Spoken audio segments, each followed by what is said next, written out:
Hello all and welcome back to the stream. I hope you're doing well. Today we are going to be carrying on with a little bit more Grey Zone Warfare, see if we can get into a bit more PvP this time, I suppose, and doing some other bits and pieces just to checking stuff out as per. I mean, we're getting a little bit more comfortable with it now. The creator preview is going to be, well, it's going to be finishing up soon, you know. It's actually only on until tomorrow, so it's until Wednesday. I don't know if I'm going to be on tomorrow, not 100% sure, but we're going to be playing at least this afternoon. And then after that, we'll just have to see what happens. I know that there's a couple of interesting things that we've got going on. So in particular, we've got, let me just switch this over so I can just show you. I've just loaded in at night time, just in the main base. But we've got this, which is the Twitch drops, which are coming up soon. So this got announced by, well, the Stack Up said they've got this, this is not from Grey Zone particularly, but they've reposted this thing. Twitch drop campaign from May 22nd. They already announced this previously. So that is basically not... So after the creator preview ends on Wednesday, this thing is on Thursday. And then we've also got this, the release date stream inbound. Excited for Winds of War. Join the CEO and creative director, Marek, our production lead and other dev team members live on Thursday. So this is on the 22nd. When's this? 4 PM my time? Something like that. So I guess like nobody will be playing the new update until at least then, I imagine. So the creator preview will end tomorrow, and then no one will be playing the new update. It will basically just be the older version of the game until this release, this devcast type thing comes through, and then we'll see what happens from that point. Now I can't imagine that they're gonna, unless something critical has happened, or something like really really bad has happened to the game. I can't imagine that they would. I can't imagine that they'd want to delay it any longer, because people are already kind of salty about like not being in the game if you're not part of the creator test. So hopefully they don't delay it any further, but we will see how it goes. So let's get our teeth into some bits and pieces. Right, who's on our server? What's the status of this particular server? I've been having lots of ideas broadly about what the game could look like and like ways to update this like cops thing to make it more interesting, I suppose. Like, not that it isn't interesting as it is. Okay, there's only like 3 people on or something. Maybe we start taking back some of these smaller cops just to begin with. Where's this guy going? So this one's going, oh, they're going Mike to base camp. Okay, Bravo 2. So they're just flying in over there. And then we've got one guy in Tiger Bay. Maybe take like, well, Spielberg is kind of hard to do. I think it's, given there's a PMC circle there, probably means there's PMCs around this area. We could take another section. We could go near Titan. And going from Titan actually might help, because we could take Knight and Cobra potentially. So we could fly in. Where do we want to fly into? Is Lima 2 too close? Probably. That's basically just getting shot there. We could take this LZ, or we could go in. We could go like Mike 1, come in and take Cobra potentially. That could possibly work.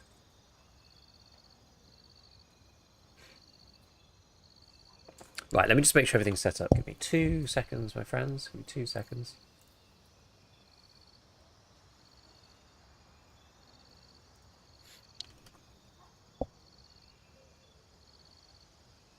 Let's have a look here.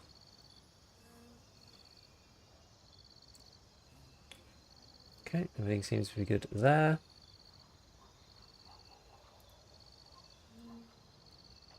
And everything seems to be good here. Okay, cool.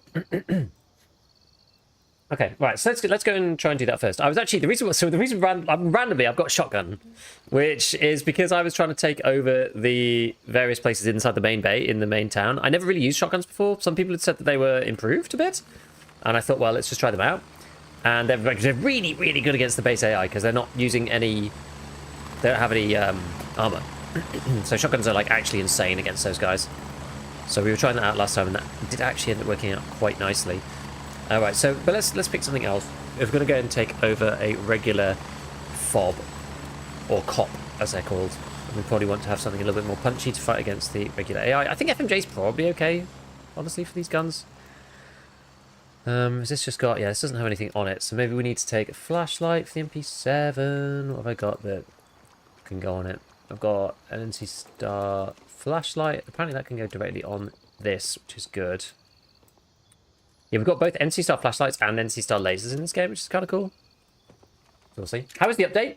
It's definitely a huge step in the right direction. That's what I would say. Rival contractors exchanging fire. Okay. Standing by. Okay, so where are people fighting? Nowhere nearby. Fighting maybe Bronco? This guy's taking Spielberg. Okay. I mean, we could go and help him, potentially. Spielberg's a tricky one to take. It's actually quite hard, because it's right on the hill. It's very difficult. I could go Bravo 3 and take Eagle from behind. See, these guys are just getting nailed by dudes at Spielberg. Makes it very, very tricky. Okay, let's do what we were going to do originally, and let's go Mike. I can't imagine that there's particularly a lot of players around here. So we're going to try and take Mike 2 and take Cobra. So we'll start to cut back some of this territory. After that, maybe we can go and get some, I don't know, high tier loot or whatever. I haven't actually fought that much in the high tier areas in this game. But... Hello, buddy. Hello.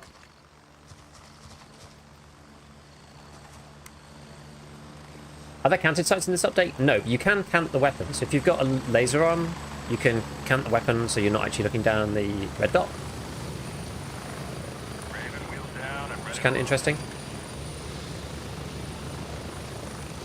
Who was that who said hi? Matt Yanes. Okay. So we're going to go here. We're going to try and do a hit and run super quick on Cobra. I'm hoping that there's not going to be any other players around Cobra. Just seeing, I've got a bit of glare coming from the window still.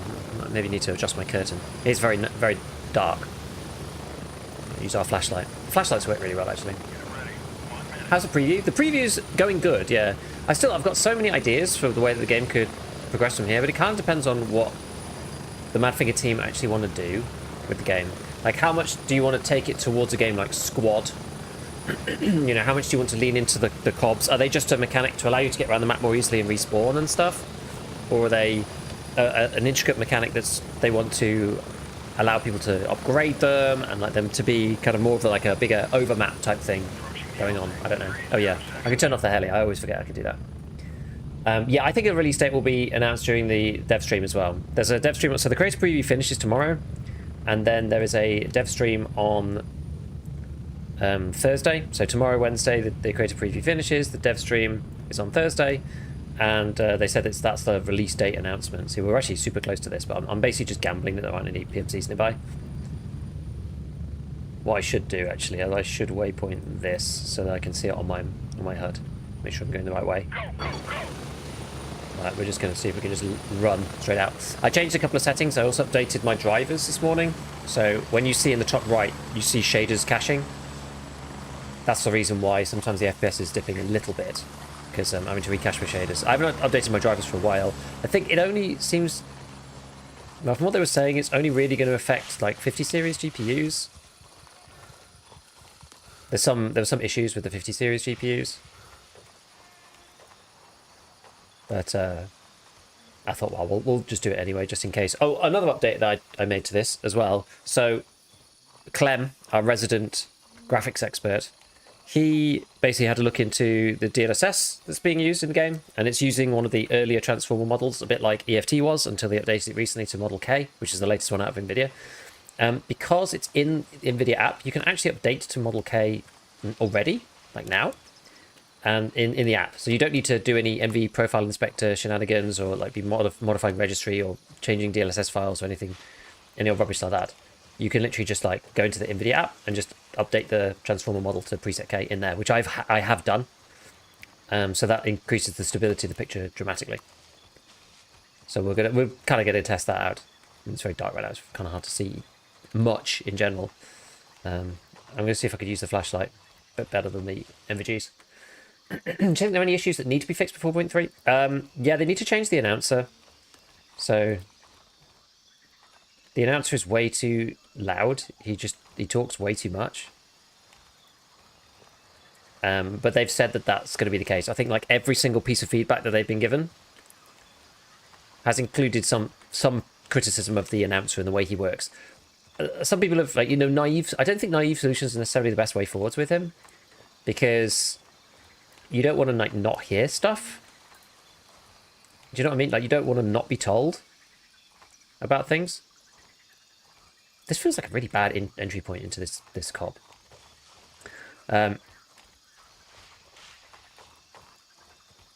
Yeah, so you don't like miss out, but you also don't want to have him like in your ear constantly. So I feel like they need to tweak just the range, or give people more control over the range of updates that he's gonna give you,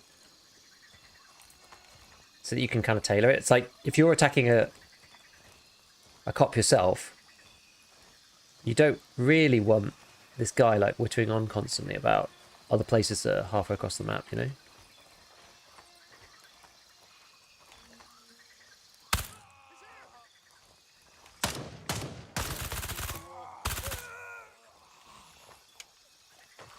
Right.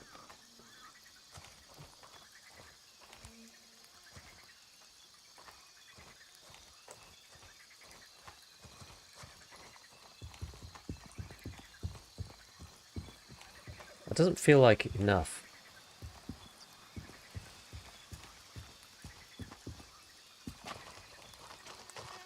Oh, there really were only 2.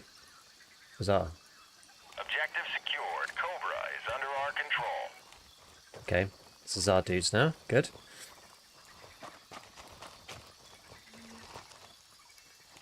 Yeah, it's quite funny that you can literally, as I was saying before, you can literally just like yoink all their gear and then just put it straight into your character and then sell it later.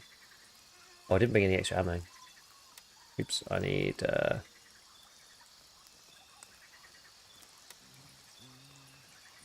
I've got APSX. Do I want all APSX? I've got FMJSX in there. Where's the AP stuff?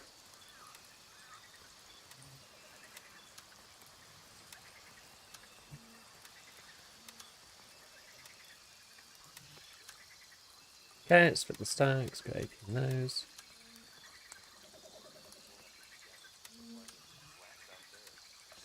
Oh. Could do with buying a bit more, actually. Banshee. Bit annoying you can't, like, click the gun. I guess you could click this. Yeah, you could do it like that. Just buy a bunch. Okay, that's better. Now we can top it up. Coolio.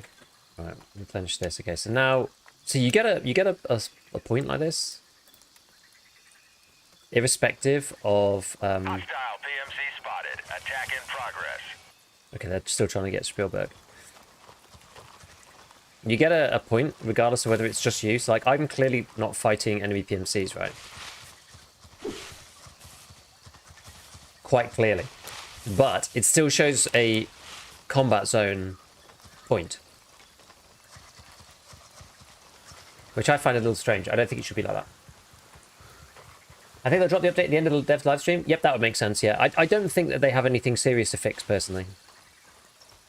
I haven't seen anything serious that would require them to delay. And I think that they would be very sensible to release this to the public sooner rather than later. The creator test has probably already been slightly too long, in my opinion. I think that maybe they could have done with it being 2 days, perhaps. And then release it to the public, if they were going to do that at all, which they seem to want to. I don't know.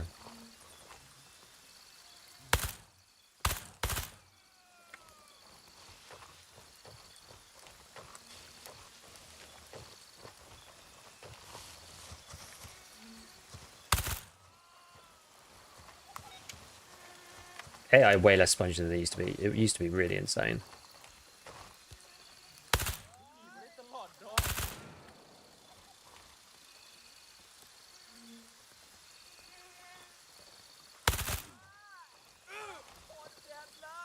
Oh.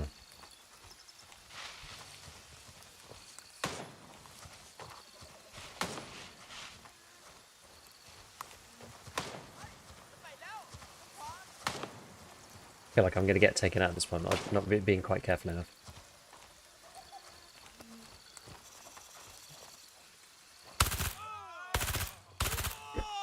So much for the sponginess, I guess.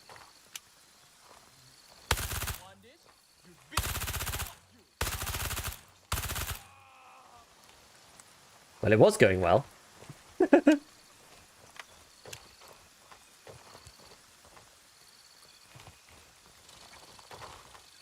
I've only got 3 mags, so we need to reload a lot.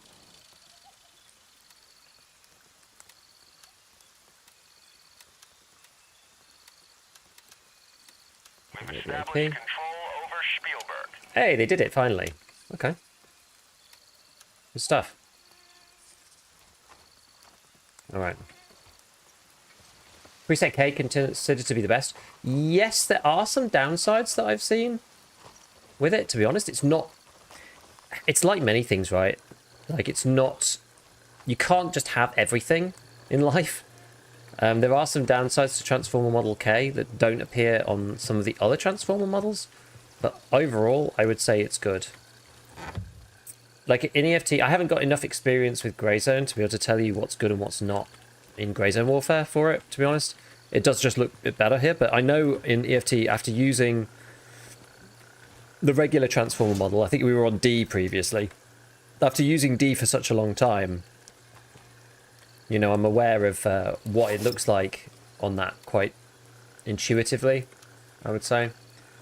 And there's certain areas where there's some weird ones where it's like if somebody's moving around and they're like walking, their legs go all kind of they sort of flow, you know. It's a bit like a cursor trail or something. It's really strange. I've certainly seen that with preset K, but other than that, the rest of the time it's generally a lot better, to be honest. So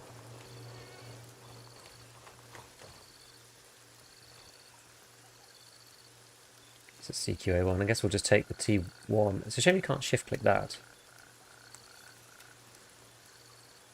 What's this thing? 3A? Anything else good? It's a bit of food.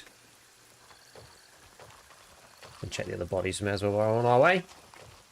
Kind of first semis for the ARs? Yeah, maybe. I've kind of done a bit of a mix.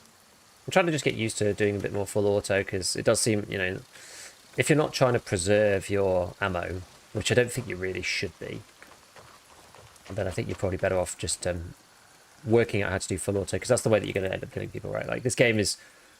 You're kind of full of... Did I look in here? I did. No, I didn't. Yeah, you're kind of like... It's sort of a similar vibe to the old Tarkov style, where you kind of want to just get volume of fire down. Simply because if you do that, then you're more likely to hit an exposed area, right? Whereas, and Grace has got that similar model of organs and blood and whatever. So if you hit the throat or anything like that, or like around in the sides, depends what ammo you're using. You know, using AP is actually probably not as good with these guys. You probably want to be using FMJ, because if you do get a tumbling shot that opens up into an expansion and hits the lungs, you can actually kill them around the armor. It's a bit like the old EFT update. So, is it going to be a wipe? Yes. When's the Giga and answer pack? That'd be great, wouldn't it? I only switched to full auto in CQB. I mean, that's fair. That's fair. How's the update going? Hey, Axel. It's going all right, actually. It's going all right. Trying to be a bit more active in this one. Going to go and check out a few places. We're still looking at the, bits of graphics and this, that, and the other. It seems like they didn't have preset. I was just talking about this a minute ago. It seems like they didn't have preset K set already within their DLSS model. It got pointed out by Clem, who I love. Clem in time. I love his YouTube channel. And he's been testing out Grey Zone. He's like super excited about Grey Zone Warfare,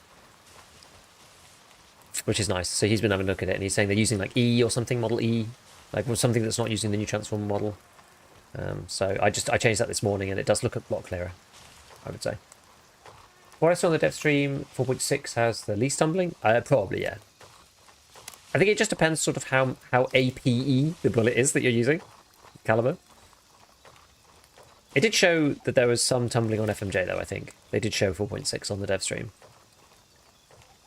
I'm not sure about 5.6, though, if you're using, like, M855 or something.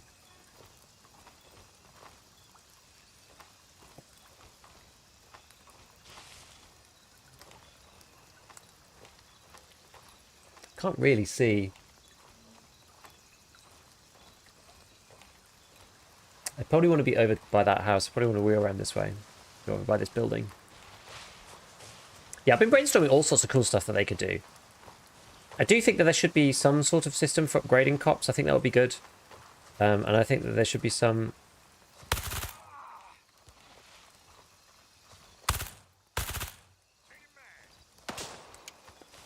Oh, I can't turn off the flashlight while I'm walking.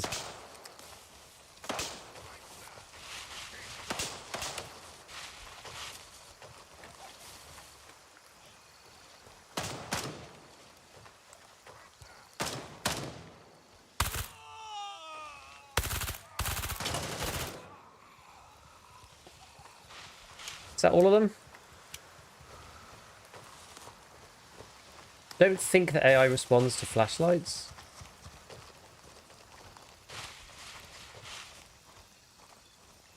At least it doesn't seem like it. Oh, he died. Must have died of like blood loss or whatever. He must have been the guy I shot right at the beginning. All call signs. We've taken control of night. Okay. Alright, taking a couple of these things. Okay, cool. So... pop these bad boys back up. Could just pop some of these things into our storage. The dollars and I guess the suture kit. I don't need that on me. Can top up these things. Because now we're in our cop, we can now grab these things back. We will eat these. I'll save that for later. Use this. Here we go. Right, let me have a look what you guys are saying. We'll decide what to do next. 5 6 was made to draw down and tumble. Yeah, they probably. I mean, they've kept it quite realistic. So, I was thinking instances where loaded into PvP, high tier loot boss would be interesting. The open map could serve as a way to get to and from them. A bit of a labyrinth. Cops give you more direct route instances, give you a reason to defend them. Maybe. Being a stream exclusive event for full 5 days, major mates were hyped for the game on the 17th. Now I'm annoyed they didn't get access to support registration. I agree with you. They should have exclusive streams for 2 days and release it to GG's early owners. I agree with you. That's basically what I just said a minute ago. Chat could attest to that. I mean, you maybe were here for me. Maybe you were here to hear me say that as well. But I agree with you. Okay, so now, yes, I don't like the fact that it opens a PMC conflict zone when I'm just fighting AI. I don't think it should do that personally. Okay, well, from here, we can do one of two things, really. We could either go into Fort Nareth. I don't really have the items for that. It's also nighttime. When it gets back to daytime, then we're going to do that. I don't really like the idea of fighting against AI.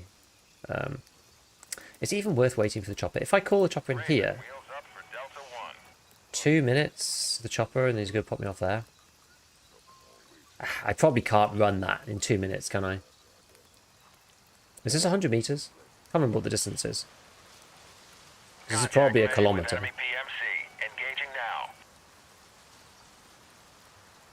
It's probably worth it just using the LZ.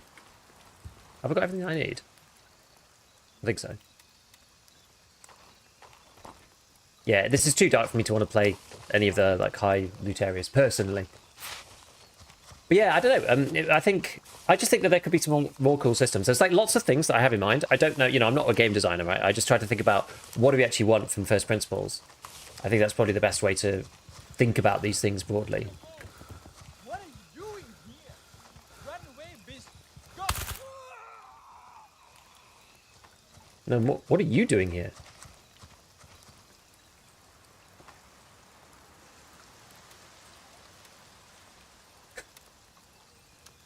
What are you doing, dude? Like, in the middle of freaking nowhere. What the hell? I thought it was one of the guards that like walked too far away.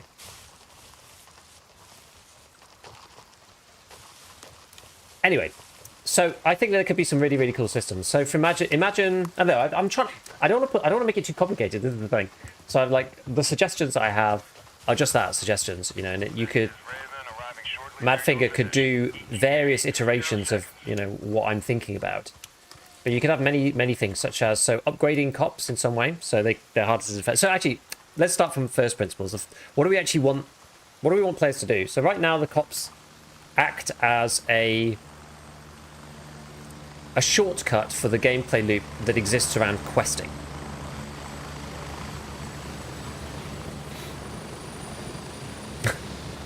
I know, gunning him down.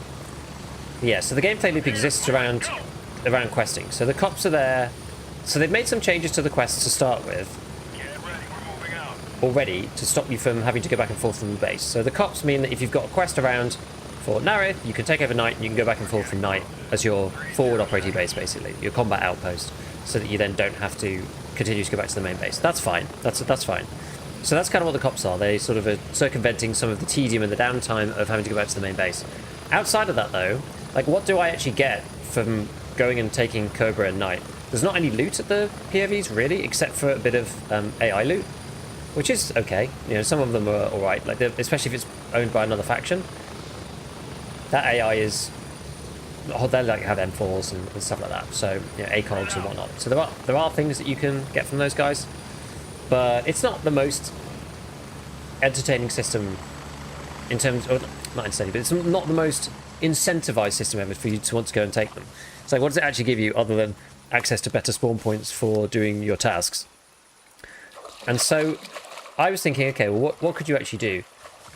First off, I think you should either have some combination of money. I think your faction should pay you for taking them, or create dynamic quests, because they've got some dynamic quests at the moment, like this type of thing. But you need to do this in a squad. So I need you to head to this and search the place from top to bottom. This is a squad mission. Only squad leader can accept to complete it. So you have to locate a bunch of folders and blah, blah, blah. But I feel like they're kind of missing a trick, not allowing just anybody to do that. Like, you have to be in a squad to even start those things. Seems a bit strange. I don't really know why that's the case. So if you just had a random one, imagine if you just had a random one pop up and it says, oh, you know, you need to go and take Bronco, and if you do it, you'll get like $500. Either that, so you can make it dynamic. Either that, or something along the lines of, you know, you just get like $50 every time you take one. So at least you're feeling like you're getting some sort of reward for doing it, other than just doing it for doing its sake. Obviously, those two things should go hand in hand. You don't want people just to be roaming around the map and just farming the whole map. Should we go and have a look at this radio tower? This might be a hotspot for AI, but I've not been up to the radio tower yet. Let's go and see if there's any spawns up here. Could be interesting.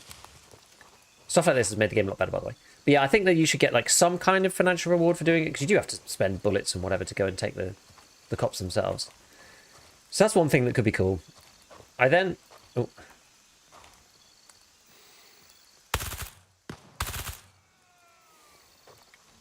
Right, we'll wheel round. Actually, maybe I'll just move in.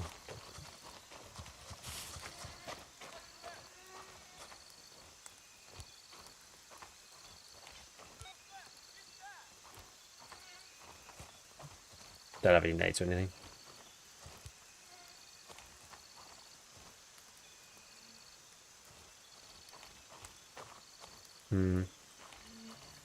Yeah, I'm going to get a bit closer and hope I don't just get shot on the way through.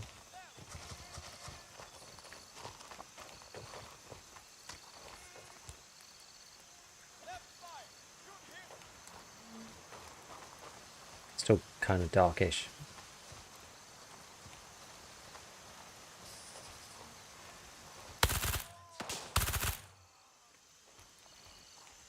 Oh, jeez.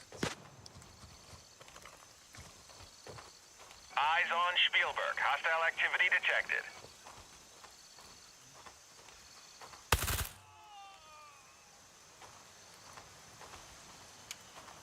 See, it's actually interesting. The shine on the light means I can't actually see properly through the window.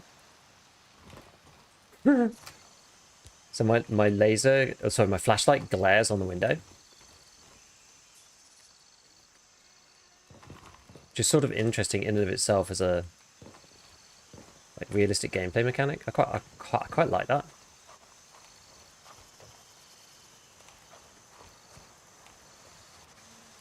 I'd have to turn the flashlight off. Or open the window. I'm going to check, see if there's any other AI. They can be quite sneaky in this game for sure.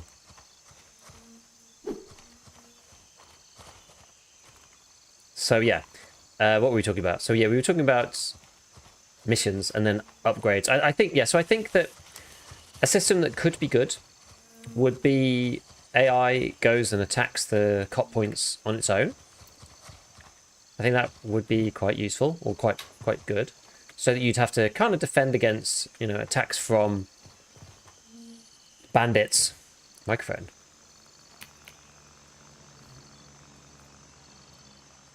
Hello. Hello, hello, hello. I thought maybe if I used VoIP,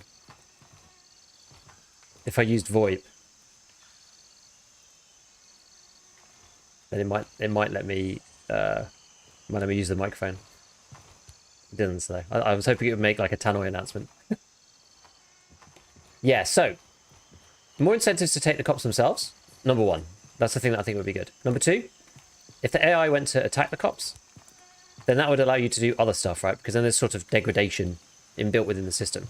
You know, if you don't upgrade an outpost, or if an outpost is just, you just take it and then you just leave it, it's quite likely after 2 or 3 attacks to get taken back by the AI, for example.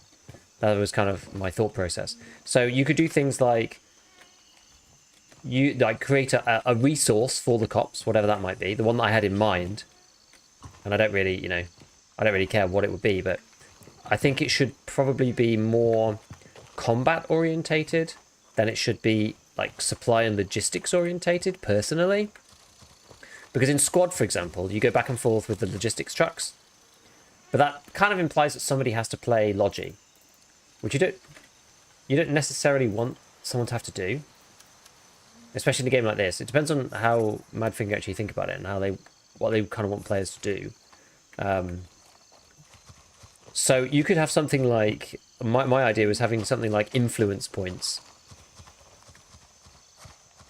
So the cops, once you capture them, they create so many points per minute. Like say a 1-star cop creates like 1 point per minute, for example, and a 3-star cop would create 3 points per minute, and then you'd be able to spend the points on things, and it would be stuff like, you know, you could spy and check how many points there are on another enemy PMC's cop.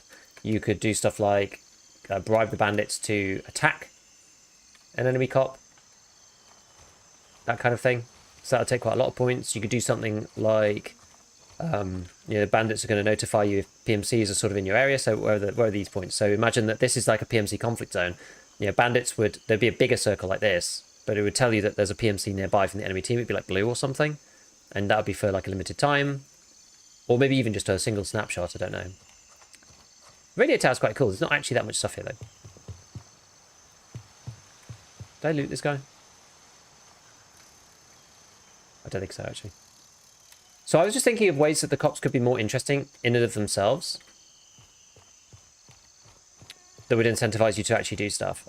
They do need to make some basic changes already about how do you actually get out of this? They need to make some basic changes to how the cops work. So if the cop is in a combat zone, for example, I mean, it really shouldn't let you respawn there. That's definitely a starting point, in my opinion. Right, I've got to be so careful. I keep like falling off stuff and breaking my legs. Slopes in Grey Zone Warfare are pretty deadly. Much more deadly than in ScavTalk, for example. Yeah, so if AI attacked the cops, and you could upgrade the cops, that would then give you, and use the cops to do something. That would be more interesting and actually give you some stuff to do. I was thinking, like, do you want to just financially incentivize players? Like, could you go to the cops and like pick up cash or something? Trade with the locals or whatever it might be. Like, maybe. I don't know if you want it to be that basic though. And there's also questions around: would each cop have its own influence? Have its own number of points that you can spend? Do you have to go to the cop to spend those points, or does the whole faction have influence, which then is kind of shared between the players? But then it's like the Grey Zone doesn't really have a hierarchy, so who is in control of where those points get spent? So like that's why I was kind of I'm a little conservative with the ideas that I've got, because you don't want to come up with something that's kind of like unimplementable. I'd love to be able to upgrade the cop your faction own, and the more upgraded, the bigger the reward for taking it. Yeah, so that'd be quite cool. I don't know whether, like, yeah, because I was thinking, maybe these influence points, it would just be for how long you held it. And I was thinking that you could have some sort of interesting mechanic where hostile PMC in the area. We need support now. You could have some interesting mechanics around risk reward, right? Where, you know, the cops have got so many points, they create 1 point per minute. It's a max of, I don't know, 50 points or something. And when you take over the cop, you get half of the points for your faction. So if they haven't spent them, you get them, right? So that allows you to do things like, you know, scan an enemy cop to see what the points value is. So if it's like, oh, they've got 50 points, they haven't spent them, we'll go and take it over, and then we can use the points ourselves. You know, that kind of thing was what I was thinking. So like adds risk reward to that system too. Oh, Jesus. Oh, damn it.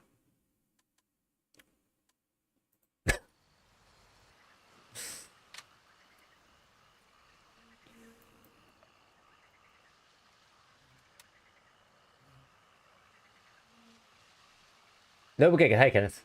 Canadian, what's going on? Props to so much potential. I hope they deliver. Me too. Well, we're just going to run back to my body and hopefully go in a little bit more sneaky and take my stuff back. Any info when the update will be up for the rest of us? So, all of the info that we have so far is the creator test is ending tomorrow. That's point number 1. Point number 2 is drops have been announced for the 22nd. So today is the 20th. The creator test is finishing on the 21st. So after tomorrow, creators won't be able to play anymore. Drops are being announced for the 22nd. And on the 22nd at 4 p.m. my time, so what's that? 11 a.m. Eastern. Mara, the CEO and lead dev, they're doing a podcast about the release date on Thursday in 2 days' time, after the creator test is finished, and when drops have started. So it sounds to me like it's coming on Thursday. They've not said, but after playing the test for a couple of days, they don't seem to be any really, really big problems. A lot of the stuff is just like, oh, the announcer's too loud and, you know, whatever. So I'm quietly optimistic about how it will go down publicly. We'll have to see. The only thing that I would say is that last time there was a creator preview and then it opened up. This is, to be honest, this was only like this is like 0.1 though. So this is a really long time ago. The servers became like really jittery and unstable once all the people came in. So it was buttery smooth when the creators were playing, because I don't know how many servers are running, like 4 in like maybe in each region. But when everybody jumped in and there's, you know, hundreds of servers running, it was really not very good. So I guess that's maybe what they're slightly concerned about. But anyway, I can see. Enemy forces have taken Spielberg. I would say it's probably a 50% chance or more. I don't know, probably more actually. Maybe more like a 75% chance that it drops on Thursday, I would say. But the devs haven't told us yet. Right, these guys haven't respawned, I hope to God. Which means we can actually take this guy's shotty that we killed earlier. I've noticed the radio guy talks too much. The moments when PMCs are spotted. Yeah, for sure. Yep. That is probably, I would say, so the only thing that I would say to, funny enough, because I took the site, I actually don't have a holo on this thing. But I would say that is probably the single most common piece of feedback about the 0.3 like playtest. Is that the announcer guy is too loud and talks too much. There's too much chatter from him. And it's not nuanced enough to either your area, or there's no controls over how loud he is or how much he speaks. Like, you might want to hear stuff going on all over the map. You might not. But there's no way to turn him down right now. How many players does it support? So the game is 16 v 16 v 16, I'm pretty sure. So I think maximum is, what does that make it? 48, I think. I think it's 16 per faction. I think that's the way that they've designed it, if I remember correctly. Yeah, cop respawns need to delay. Yeah, absolutely. Like, you shouldn't be able to respawn there. Cops being linked in somewhere would be cool. Have to take them in a chain. Maybe not even. I was almost thinking the other way around, where cops need to be linked or you don't get all of the benefits. Like, you can't respawn there infinitely if the cops, like, if you get cut off. Like, and I was thinking about this. Like, do you want to, you don't want to make the gameplay kind of stale though. Right, we're gonna get a bit quieter. You can't, like, if you die twice, you lose all your gear. So we're going to go sneaky, sneaky, softly, softly. So I was thinking, rather than it being, you know, one way you could do it is, oh, it's connected to the main base. So if you get cut off from the main base, then, you know, you're kind of done for. Or like, not done for, but the cop loses some of its power.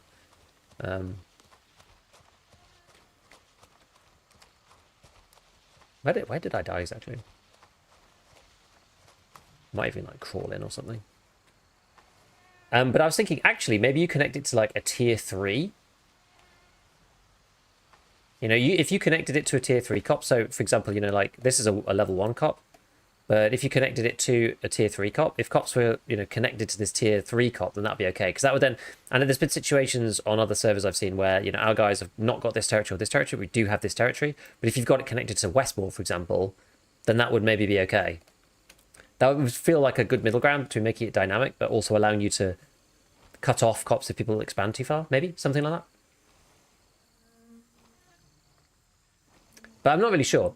It depends on what Mapfinger want to do. It's like, how much like Squad or, I mean, Heavens, even like more structured games like Foxhole or whatever, like how much do you want it to be like that?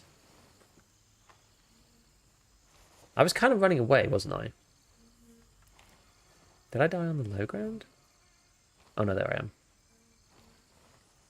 I think. Is that me? Yeah, that is me. Oh, you can crawl really slowly. Probably fits up in walkie-talkie. Choose the information you want. Maybe. Could be, yeah.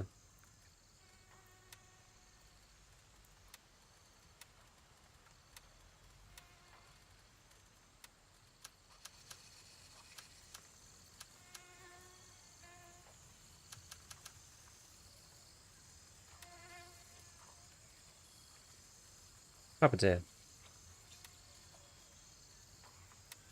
Oh no, that's it. That is all I need, actually. Got shot one FMJ 556 medium into the head. Running away. Oh, I guess I got shot here. Yeah, it kind of sucks. Oh well. Anyway, it's no big deal. Is it possible to increase the stash size or secure lockbox? Yes. You get bigger lockboxes with questing. A bit like in EFT.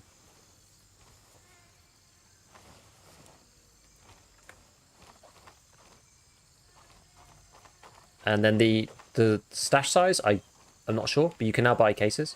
You couldn't buy cases before.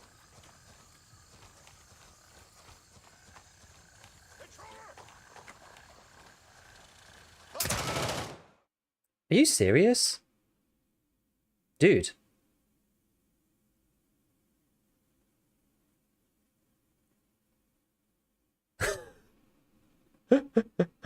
What the hell, man? This is hard. This is hard. Like downhill, this is tricky. Jesus. I couldn't even see them.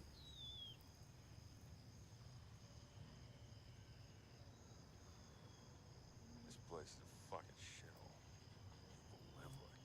Where was it? It was Gladiator, right? Absolutely destroying you? Yeah, it has been at the minute.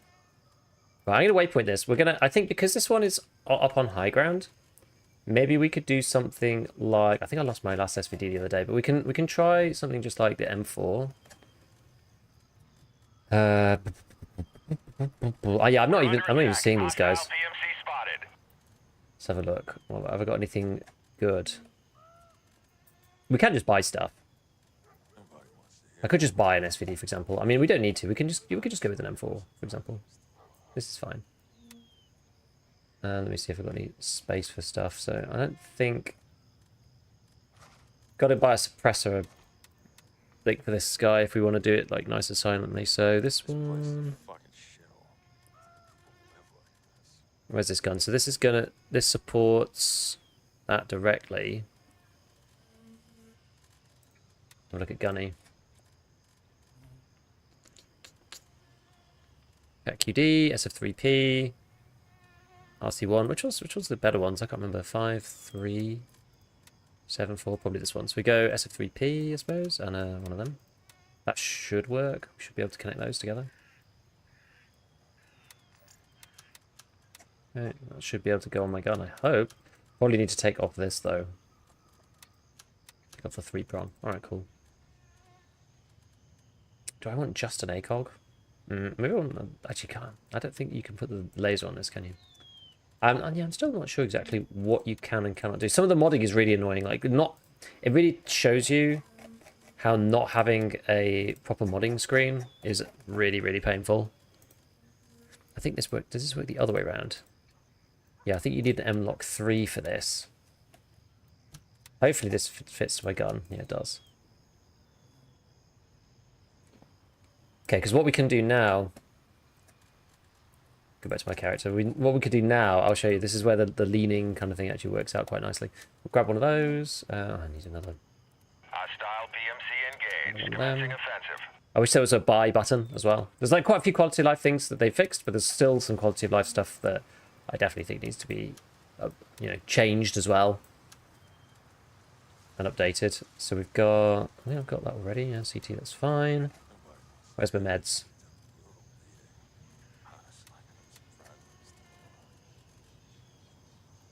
I don't seem to have enough. I need to get more bandages. What the hell is going on here?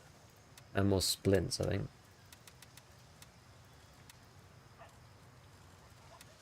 There we go. Bandage and splints. Okie dokie. And I'll just take this backpack. Hey, if I can take this cop myself, then it will mean that I can just get my stuff and like deposit it back in the base again. Just be able to grab my stuff back. That's not what I meant to do.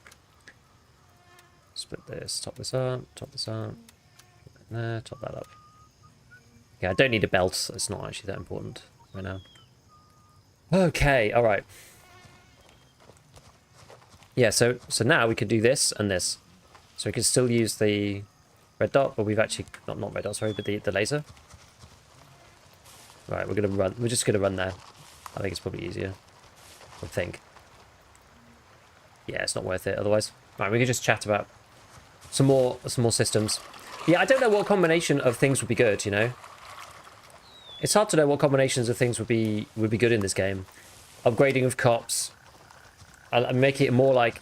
The thing is, the one thing you want to kind of avoid in some ways is you don't want it to become too RTS-like. And the reason why I'm extra cautious about that is that I know that I would enjoy that, but it would alienate some of the player base. And I know that there's a lot of military people that don't really want it to be that way.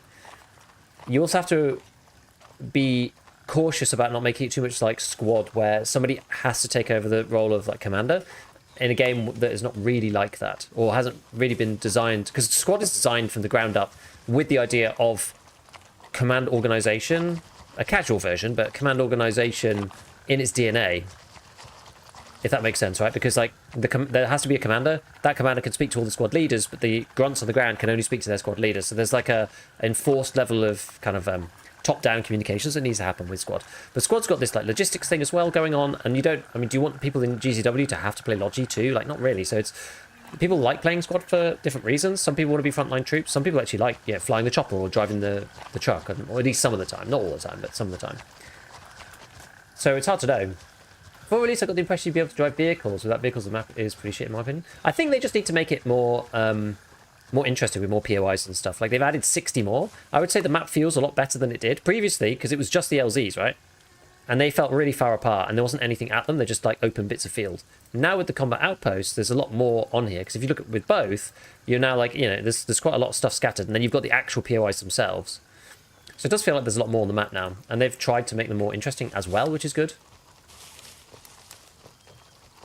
They said that they're not intending on having vehicles, because it's designed around the chopper. So we will see, I think. But no, I'm enjoying the 0.3. I made a thread on Twitter this morning, or post on Twitter this morning, basically saying, look, are you going to play 1,000 hours of the game in its current iteration? Like, probably not, especially if you don't have like a dedicated squad to play with. Like, what is the gameplay loop now? It's still, we're going to have to see what it's like when it launches, because in the creator test we haven't had to do any questing. Like, I'm sort of done with questing in general because of EFT. I don't feel the need to do much more of that, which is one of the reasons why I didn't play much Grey Zone Warfare previously. Like, I'd be more likely to play a game like Squad that has a definite end goal than I would Grey Zone in that respect, right? Because I don't necessarily find the gameplay loop of just doing tasks for tasks' sake that interesting unless there's some proper story element behind it, or I don't know, so some other rationale, right? Like we've seen that gameplay a lot in Tarkov already, so I don't feel like hugely incentivized to go and do that again in a different game. But that being said, with the cop system, it is a lot better. But it's a base of things to come, is the way that I would put it.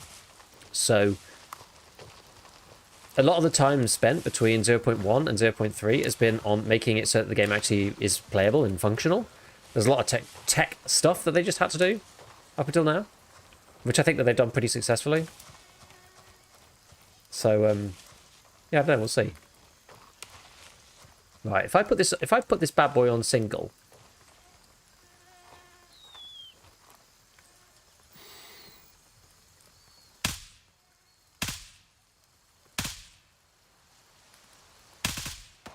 Right, I thought this was on single.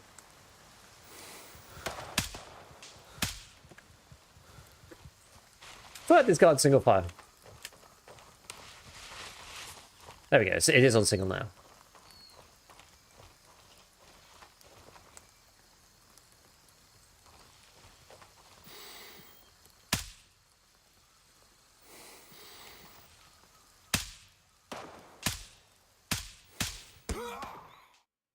You are kidding me!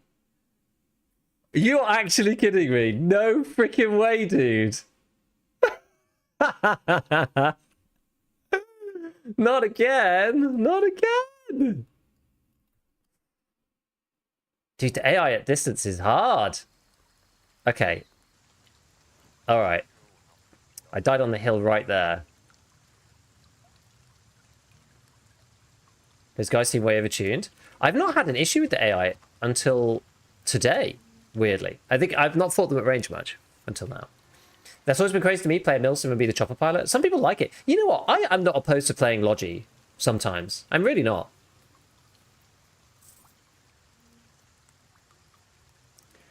I don't mind it sometimes. Sometimes it's quite nice to do it.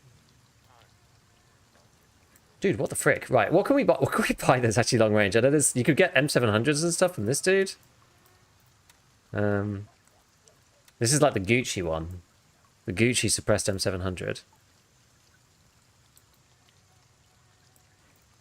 What ammo can you even buy for this? M80A1. Pretty good. M80. HP. 700 mag. Should we just buy one of these and just and try and fix our life with this? Maybe just use M80. The guys in the base aren't actually that insane. Like they don't have like the most insane armor ever. So I feel like going M80A1 is probably overkill. I wonder if can you top load this thing? I can't believe they headshot me twice. That's mental. What's this? Level 3? What's this one? Basic. Oh, that one's level 3++. That's like one of the best ones. Shouldn't need that for playing against AI though. Level 3+. Okay, maybe we'll just go for the recon carrier. Alright, let's unload this. Unload that. I want to see if you can reload this like this. No available mag. Okay, so you can't top load this bad boy. Okay. Never mind, that's fine. It's okay. Well, we could buy a bigger one as well. So this is 20. Wait, no, that's 10. What's this one? 5. Oh, we do have the big one already. Okay, fine. Let's buy 2 of them, and then I guess we'll take. Oh, we should take something else because we're not going to be able to just go in with a M700 and nothing else.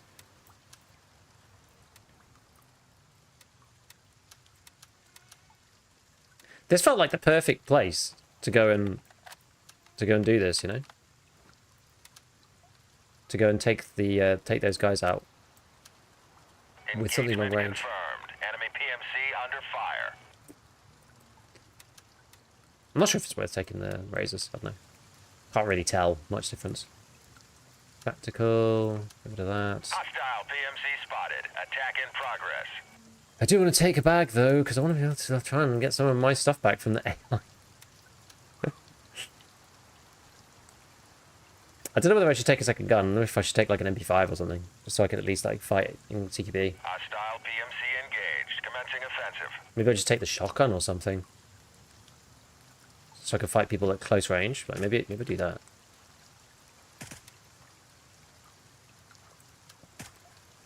Okay, so we need run them on them.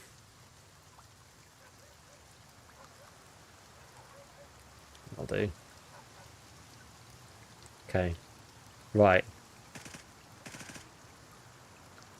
We'll go back to Bravo 3. Exfil confirmed. Raven en route to base camp. Dude. I know some people who do it in Armory Forger, some of the most chill people around. Yeah, some people just love to play Logi. This is a nice optic. There is no Mosin? There is a Mosin, actually. I touched the arena for the first time ever today, and am I super bad, or does everyone know where I am at all times? It depends where you're playing. On people, because arena is so much more, Raven on station and ready to pick you I up. guess, formulaic and small, people will know where you are all the time. Strap in, we're heading out. What mode were you playing? Actually, it doesn't really matter which mode. I would say that the modes that are more fair is probably Checkpoint. I think Checkpoint is more fair. If you're playing Blast Gang or Team Fight, people know all the angles. So wherever you are, when you spawn, there's a meeting point between the two teams, and that, you know, how far you can get before meeting the enemy, that determines the first set of angles, right? And people will just kill you on those angles if you don't know them. So Last Hero is more chaotic, but because it's every man for himself, it's a little bit less crazy in some ways than something like, I don't know. I mean, it is chaotic, but people are all over the place all the time. People use sound a lot and the map knowledge of the fact that the maps are small and there's only so many places you can physically be to do the similar thing, but it's nowhere near as formulaic as like Team Fight, for example. Move out. Right.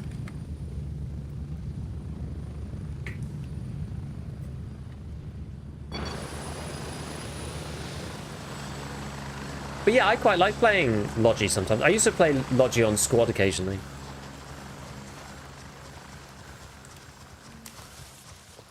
I'm sort of, I don't know, I'm partly one of those people as well who I don't want to just lose because nobody can be bothered shipping supplies. So often I will be the sort of first person to break and just go and do it. So I don't mind sometimes. And like, it can be kind of strategic in some ways. You're just like organizing stuff and saying, right, we're going to build this here, build that there. It depends on like how much you can sort of tell people where things are going to go. Like, it depends on how much of a leadership role you want to have within the squad, you know. Or I guess armor. You know, if you're like the supply drop person, you sort of are dictating where gets reinforced. So you have some impact, some like second level impact on the game.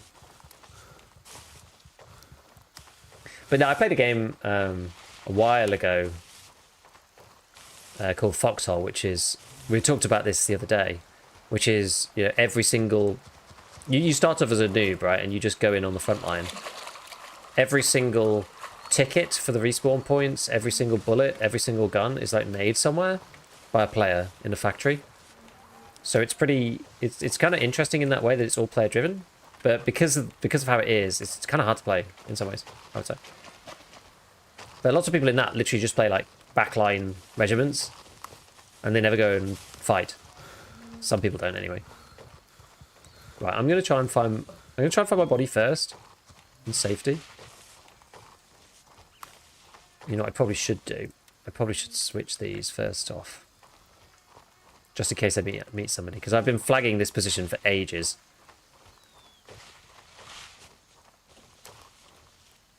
Did I die through here? Yes, I did.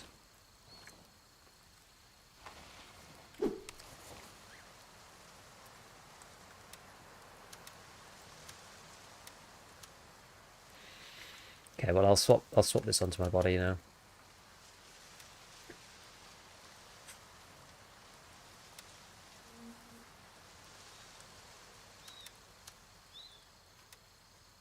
If you drop it off your body, I wonder if it despawns or something. There's no hotkey to swap these, by the way. Did the AirTag show your guns when it's on the ground? I don't even play as it. It shows you when it's on the ground too, I think.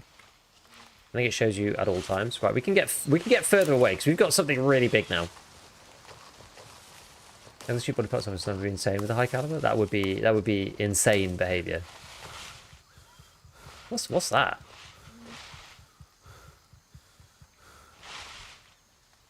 What is this? Is it a hot air balloon? And it always looks like a hot air balloon on the map. They've done a good job of making the world a bit more full. I played Armory Reforger for the first time this weekend, and the first 30 minutes to an hour feels like I'm playing Farming Sim. In what sense? I've not actually played Reforger.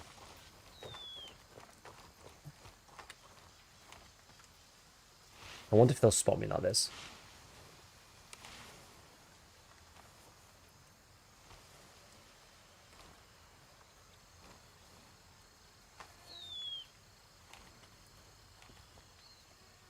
Yeah, I can't see anything from here yet.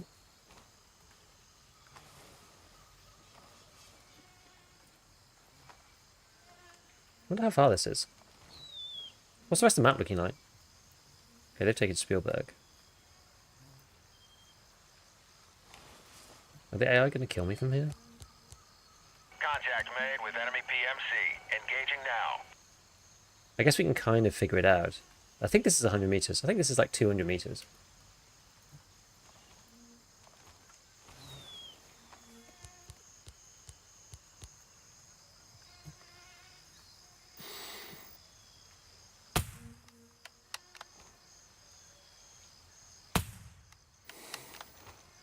Like, they know exactly where I am immediately. That's actually pretty rubbish. I'm shooting like 200 meters away suppressed. And they're just like, oh, hi! We've got to be freaking careful there.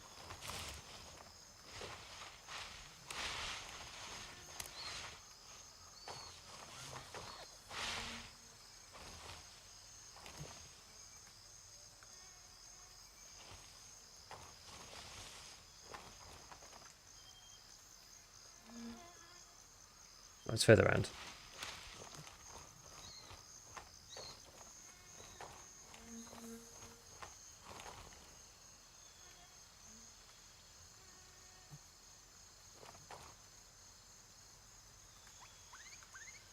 The sensitivity on the scopes is really high.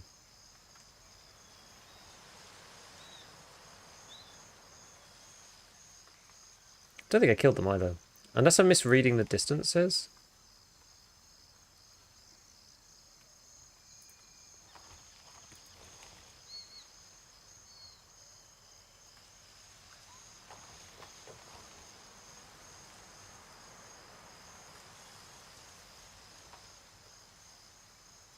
Let's pull back slightly so I can actually get myself slightly over the crest.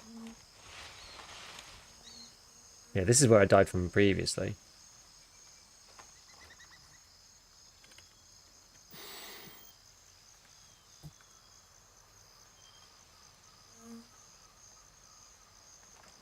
They're being careful.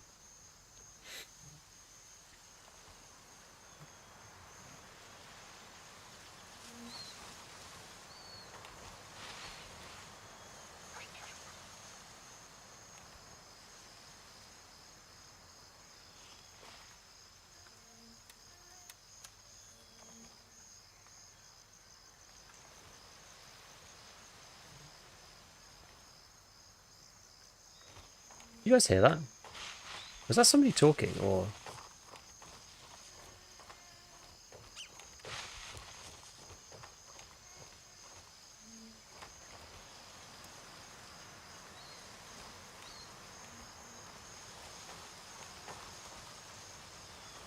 Sounded like it. I just don't think... I think it was like the wind whispering sweet nothings at me.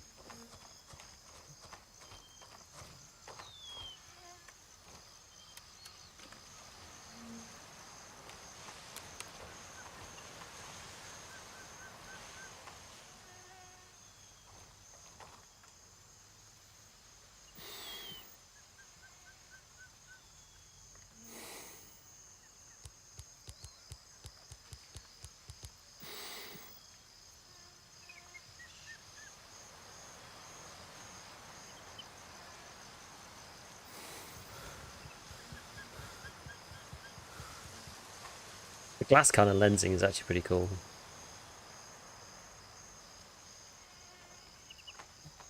Hard to describe what that effect is, but it's pretty neat.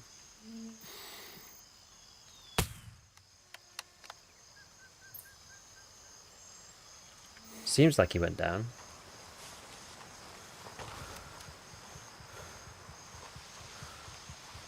Hostile PMC spotted. Attack in progress.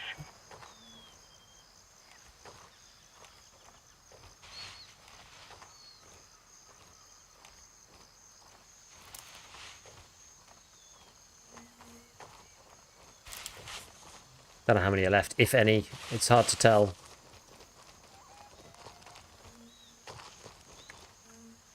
Anything over here? Giga, tell me, as a Stalker player, why should I even try Grayson? What is the purpose of the game? And fully under our control. Well, basically, the reason why is for the different type of gameplay that it offers. So a lot of people have asked me over the last few days, you know, why should I play Grayzone over Tarkov / Daisy / Armor / Squad? You know, and the answer is, well, it sort of depends on you really and what you want.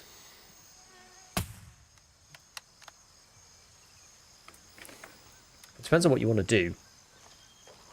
Because if you were expecting, I basically made a post on Twitter today exactly of this nature. If you're expecting to turn up into a fully featured multiplayer experience that you're going to play 1,000 hours of, you're going to be disappointed, honestly. So don't come into Grayzone expecting that. But what you want to play for is for the structure of something that is potentially a bit different and kind of cool, and see how it progresses over time. Like, my advice to anybody who likes the idea, I mean, especially if you've got the game already, come and play a few tens of hours in each update and see how it's gone. And then come back and revisit it each time to make some changes, you know? Shame you can't walk through that.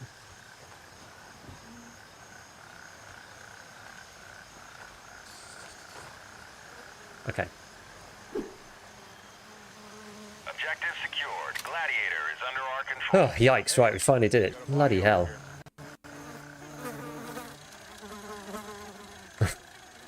Well, that was tough, wasn't it?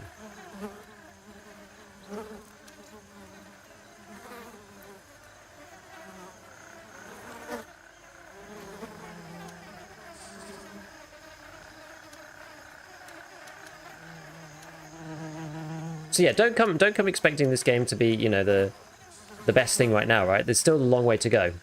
So, you know, it also came from an extremely low base too.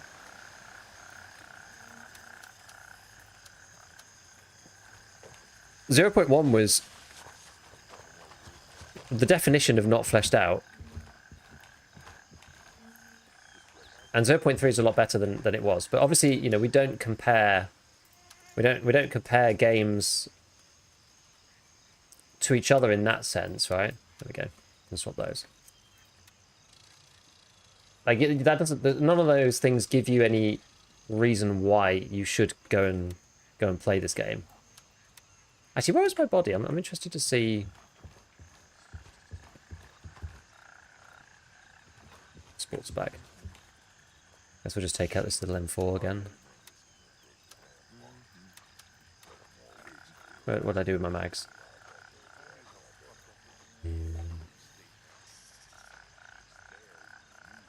Oh, I guess I didn't have any.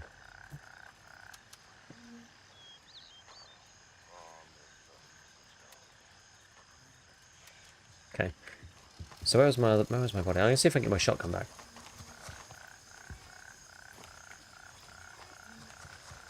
I'm not looking to replace Tarkov. I love Tarkov. I just want a game to complement it. Okay, well, my jury's not available. Yeah, so I mean, still, as I said, I don't know whether this game is really going to give you, you know, hundreds of hours worth of gameplay right now, but it's definitely working on it. So there's some basic things that they needed to work on that were really, really problematic at first. Some of those things were... I was going to say the AI being like way overtuned, but it does seem to be better But this point has caused me some serious consternation. So you know, I guess it depends. The big ones have been things like performance, which has been worked on massively and actually is a huge change. And the cop system means that PvP is a lot more interesting. But I still think that there needs to be more. Okay, that's our helicopter.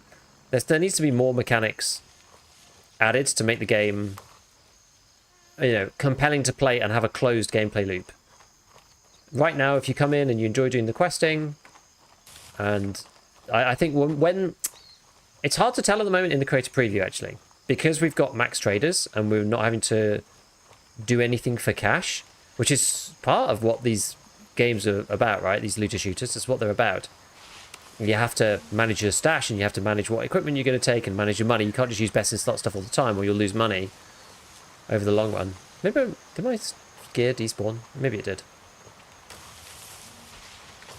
I don't know. Contact made with enemy PMC. Engaging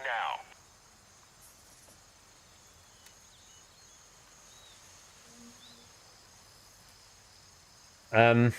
Yeah, so it's hard to know. Once we're actually in the game without any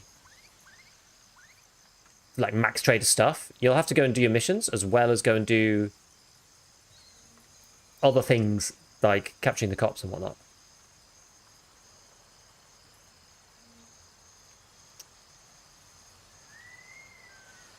Does GTW have a low impact of picture-in-picture because peripheral is blurred?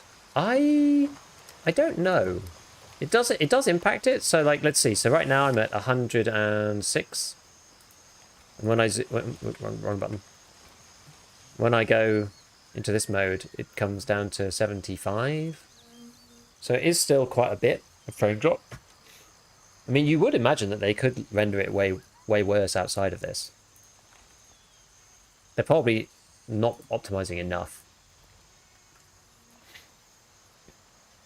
I think with Grayson in the same loop always, it would be full service for a week or two, then dead for 6 months. I mean, yes and no. The reason why I say no is because eventually I think that there'll be enough in there just to play the game and it'll be good. But it's hard to know exactly what that's going to mean. Should we go? Let's go and check out the slot overlay. Yeah, it does seem to be about the same as Dark Up, I agree. It feels like they're rendering it fully and just adding a blur over the top. I don't think they're saving any resources outside of the scope. But yeah, like if the game doesn't have, it's a bit like DayZ, right? DayZ had like no players for a while at one stage, but they slowly iterated over the game and made it good, and now it has a gameplay loop that you can play whenever. You're not relying on people coming and checking out updates to actually play the game, right? That's kind of the issue with Greyzone. Greyzone is relying on its update cycle to get players in to come and play it.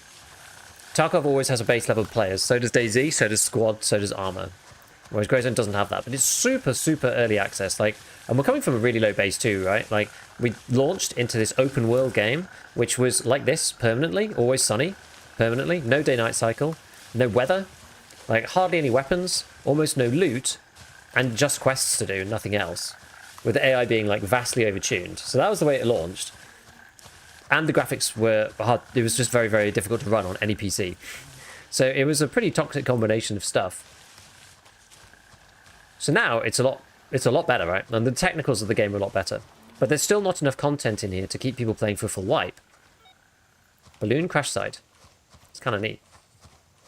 So they need to add that stuff. Now that they've fixed the technical side, or at least they've got to a point where it's at least stable, they've added some settings so that low graphics matter more as well.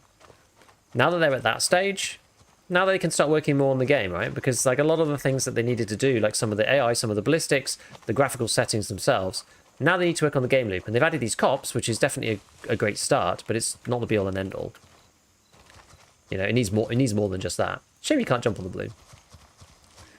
But it needs more than just that to make it work as a full game so that you can play forever.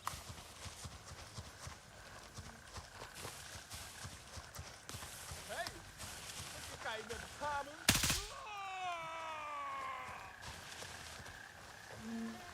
The canted ACOG is like really cool. I actually wasn't expecting to see anyone over here.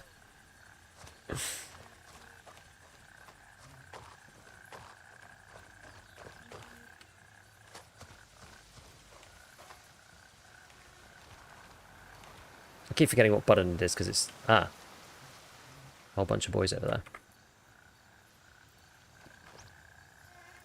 Don't know my sniper though. Credit card. So there are some more rare loots now than there were. So take this just in case.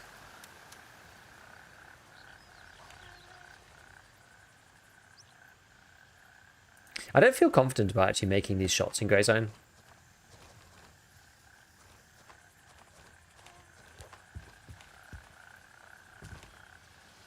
Trying to lie down on the logs. Half the time you can't, it's like difficult to lie down on stuff because if you lie down, there's so much foliage in the way that you then actually can't see.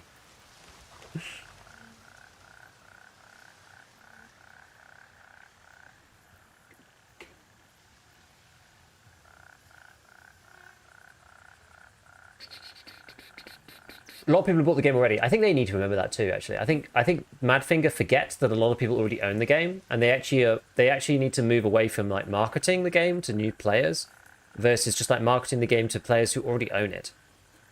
I think they need to remember that. I think it's easy for them to forget. Praise is moving towards DayZ as that game only survives with player mods, even though it's still boring. I mean, the thing is though, DayZ has a lot of players, so I don't think that's necessarily fair. People only make the game entertaining as they make it like a social deception game, which doesn't work with this setting either. Yeah, I mean, like, it's not going to be like DayZ, right? Because it also has persistent servers, online required to keep the game alive is a lot lower than, say, Tarkov. What do you mean? I'm not sure what you mean either. Are you going to spend 4 hours playing games to get one interesting dynamic PvP fight? Well, I mean, that's the way it is in DayZ, but I don't think that's going to be the way it is in this.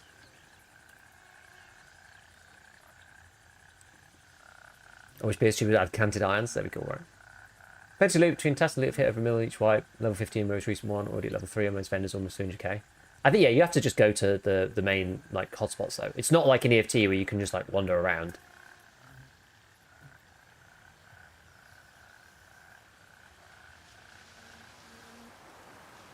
A point where it's getting boring. And you were the guy who had 1,200 hours. I mean, I'm impressed that you have that much time in it.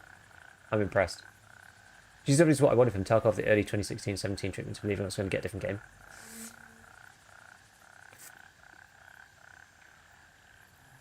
Devs and moderators have PvP events if you're in the official Discord. I mean, yeah. Yeah. The game needs to, I don't know, the game needs to stand alone though, right? It needs to stand on its own. And I would say that there are some members of the hardcore Grey Zone Warfare community, like yourself, who...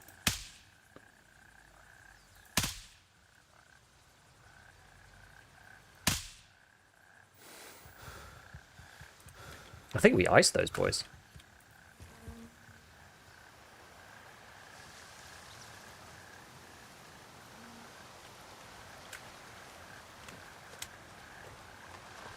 Yeah, there's going to be some people in the hardcore Grey Zone community who will play for many, many hours. But the vast majority of the player base is not going to do such a thing. I think that we'll have to be cognizant about that, right? Like you're in the 0.1% of the players who purchase the game if you have over 100 hours in this, I would say. Hell, I don't have 100 hours in Grey Zone Warfare.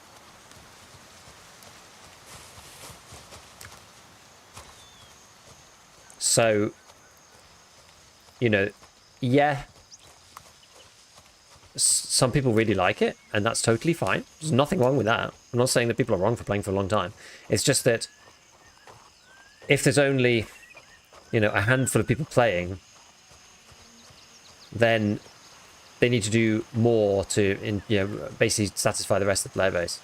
And a part of that's, you know, marketing. It's like, well, we've updated the game and, you know, this and that and the other's changed, sure. And that's kind of what this preview is about right now. But they clearly need to do more to entice people in, because I would just argue that the gameplay loop is not finished enough for most people to want to play it. In the way they do EFT, DayZ, Armour, Squad, the other games we talked about, on Showdown, any of these really. Okay. Right, let's go back to Gladiator.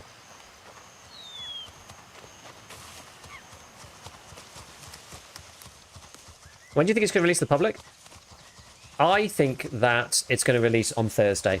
So the creator test is on for today and tomorrow, and then that's the end of it.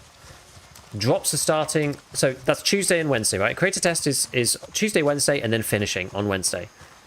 Thursday, drops are starting. That was announced by the devs. And Thursday is the release announcement cast from the devs. So it sounds like Thursday to me, unless they run into a huge problem. I can't see any reason why they would not launch it on Thursday. Unless they've had a big issue with the patch in some way. I don't know exactly what that would be, but they've had an issue rolling it out, or there's a big bug somewhere that they need to fix before they roll it out. Whatever, right? I can only imagine that that's what will happen here.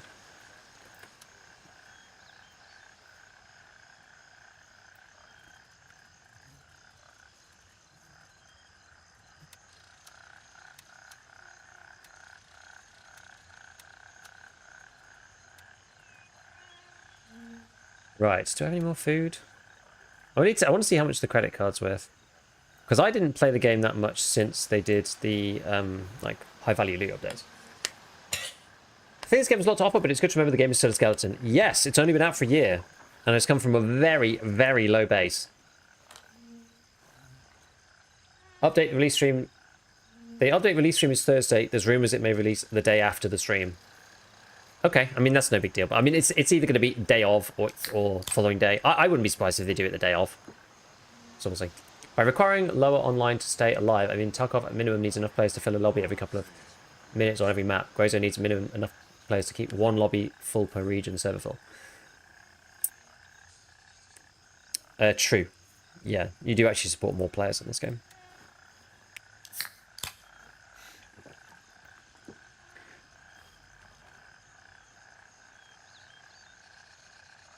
Yeah, focus on PvP is important going forwards. I mean, to be honest, I think they are. Like, this whole update is a focus on PvP. Right, let's try...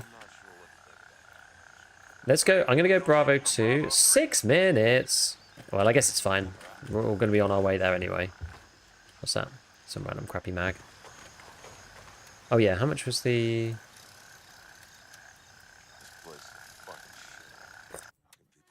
I want to see how much they were. $150? I guess it's better than nothing.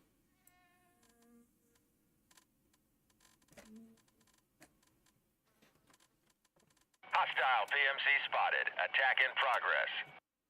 Oh, there's a whole faction chat.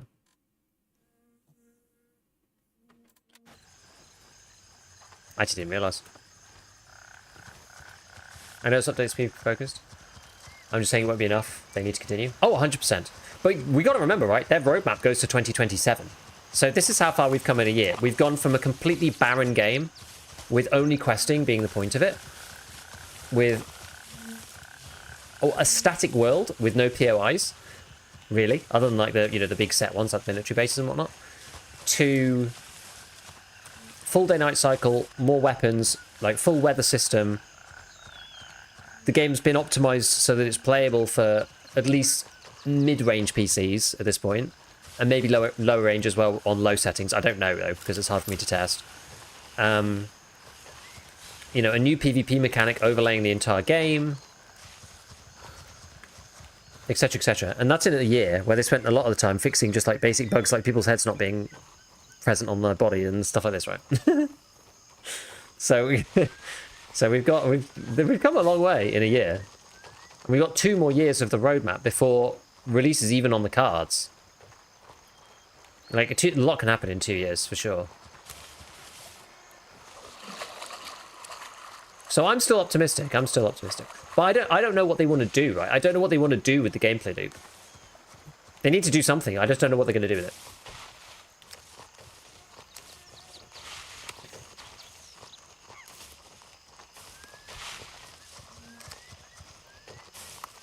Whether they want to lean more into the cop system and make it more like squad.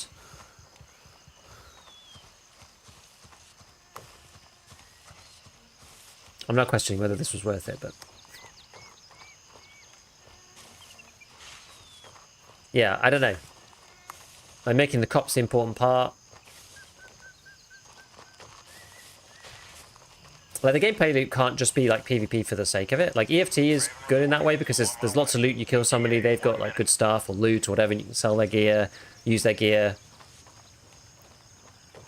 You know, the game's just kind of engaging and, like, number go burr. Tarkov works because number go burr. Let's be honest. That's why it works really well. People love number go up. The gunplay is satisfying. Like, this game has more ability to engage in terms of a squad mentality and like bigger operations and stuff like that. Here, I'm moving out. ETA 30 seconds.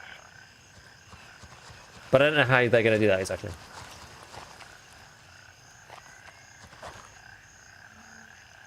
Okay, should be coming down in here in 20 seconds.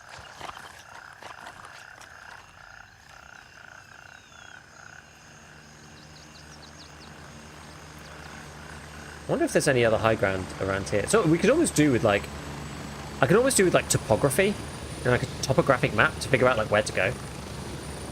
I'm at the LZ. Hurry up and get in. Ready up. We're taking off.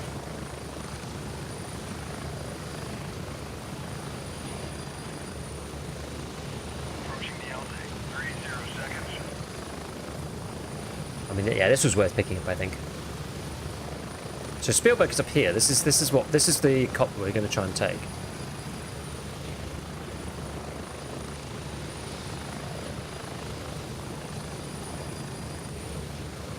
Kind of on the wrong side of the chopper.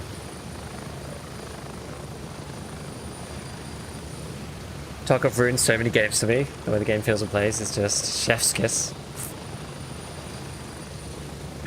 I mean, it's kind of true. Tarkov ruined a lot of games for people, but Tarkov is also its own worst enemy.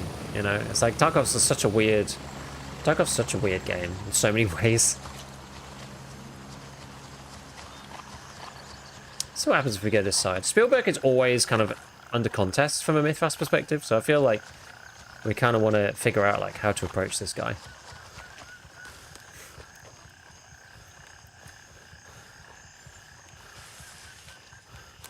Unless something changes, the update after this one will be revamp bosses and add more quests / lore. Yeah, I mean, because they were going to do the lore update first, weren't they? And then they did Winds of War instead. Was the original one called Elite Operator or something?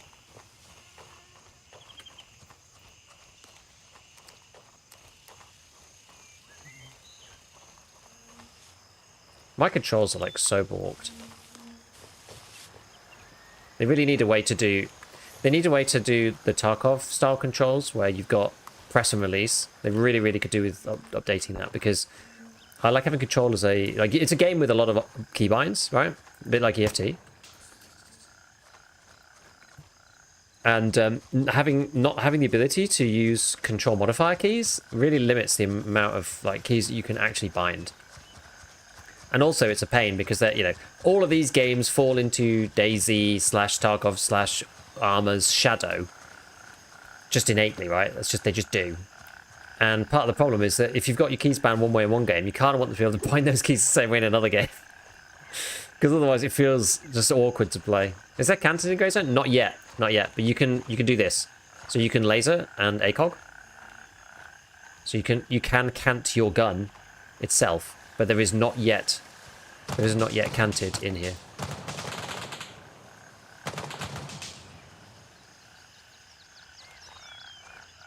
My dude just making sure that we're really obvious to the people in Spielberg. Auto hotkey is a thing that exists. A lot of games ban you for using auto hotkey though, no? I don't think you're allowed to have it running in a lot of games. This is probably going to be full of AI, right? This is quite a big POI. How do you know who's friendly and who's not? Friendlies look like me, so friendlies always have armbands. So you can check to make sure that they've got armbands on. That's one way of doing it. Oh, I should have bought nades. Why do people want canted? Something really done by million operators IRL? I think it's because it gives you a specific way to...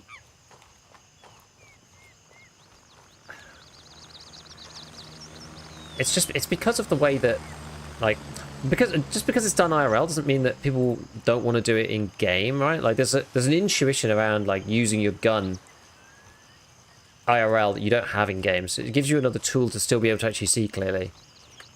You know, a lot of the time irons in video games are really, really awful, for example.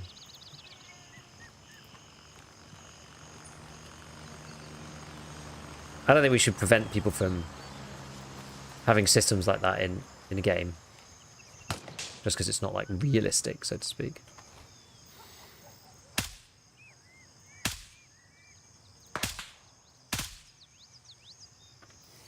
Be advised, friendlies in your It's my AO. opinion. Watch your fire.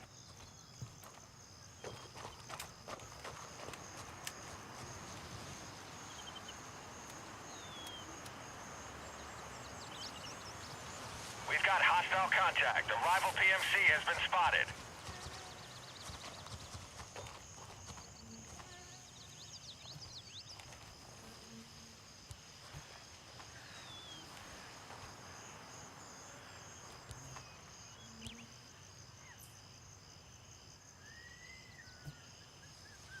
We know... Well, I think we'd be under attack from the PMC, I imagine.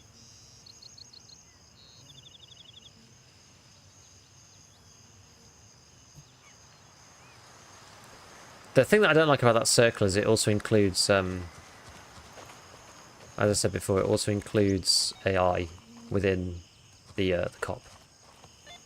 Which I find kind of annoying. Oh, I got a random task. Search a Con 1 village for intel on the king.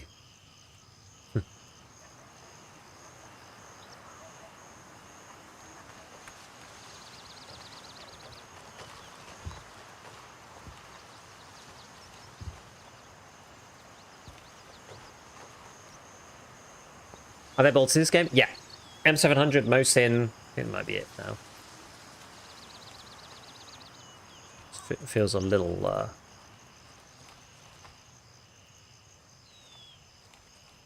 exposed.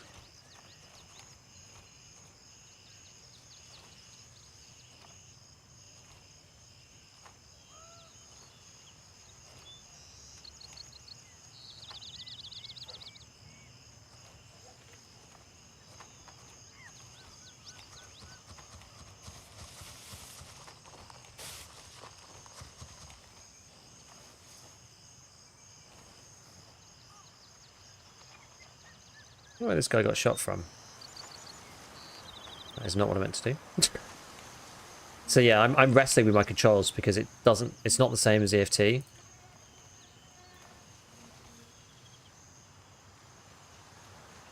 Like I have scope swap and stuff like that on different buttons.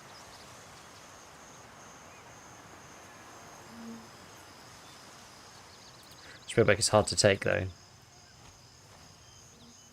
Probably need to go further.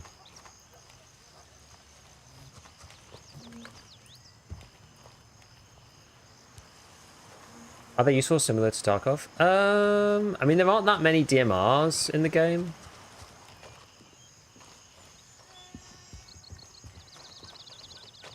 God, I'm a bit exposed here.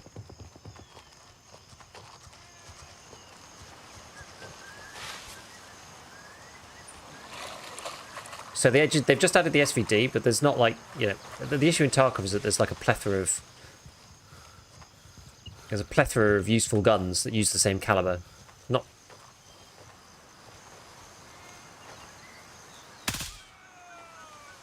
necessarily the case in this game. I do like the way the suppressed M4 sounds. It's pretty cool. Also, I would say that LPVOs are like nowhere near as good in this game as they are in EFT. In EFT, LPVOs are very, very... how to put it? They're very forgiving. So you can aim with LPVOs from standing. This used to not be the case, right? But there was also like the Voodoo and the Razor and those kind of ones were good, so to speak, in Tarkov, was because they didn't have much like eye relief or anything. Whereas like in this game, like so even using the ACOG, for example, right? If I'm using the ACOG and I start to move around, you know, and I move forwards and backwards, like the eye relief changes based on whether I'm like moving forwards or not. And when I'm going left and right, I'll point it towards the sky so you can see it a bit more. You can see the tube, right? And this is only... What type of ACOG is this? 4, 3.5 or something? Like if you're zoomed at all with like a 6, like you just, it starts to, the tube starts to like block, right? Your eye's not lined up with the optic most of the time and stuff. So it's like much harder to use LPVOs. So I don't know. That's not necessarily a positive for Balties because they still suffer the same way as like DMRs do, but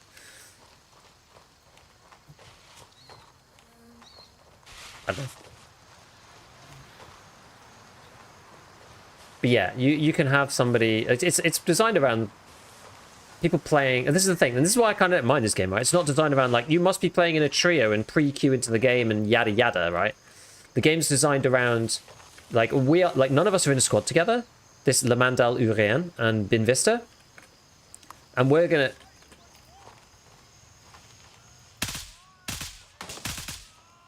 You know, we're going to assault this position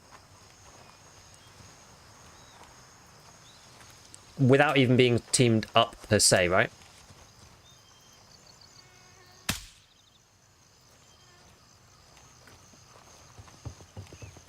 Which is a great thing. 2 or 3 PMCs, something okay. So, like, he's just sent me a message. I want to see if I can get, like, some eyes on him.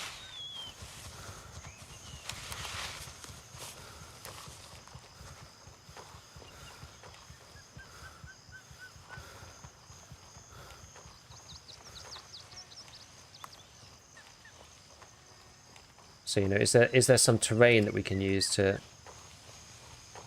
help this guy out without, like, being on top of him?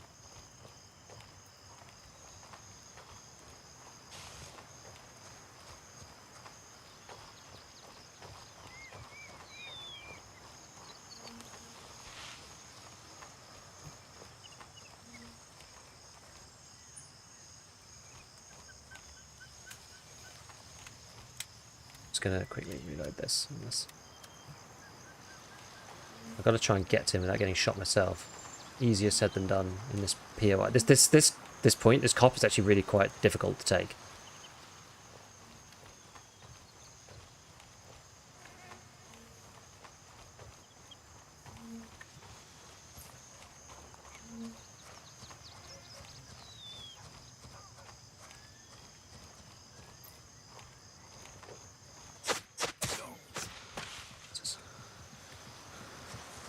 I'm going to run through the bushes.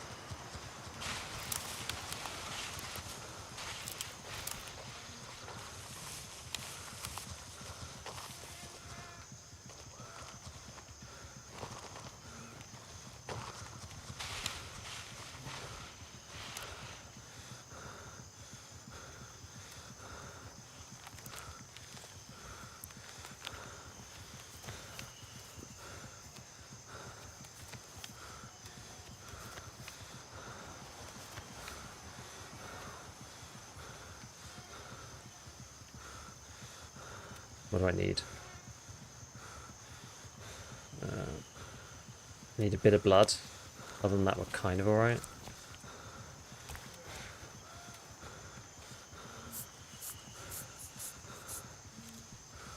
Maybe PKs.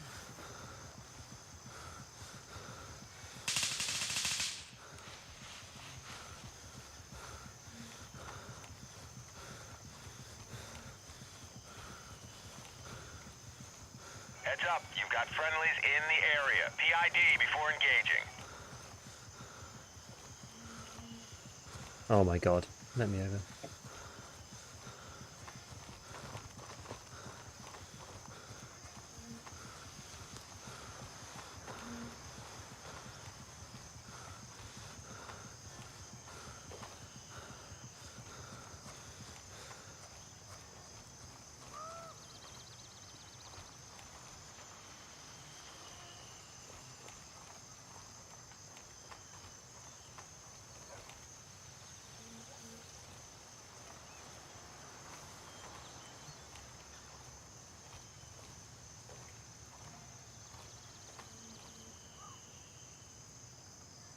My guy's down there.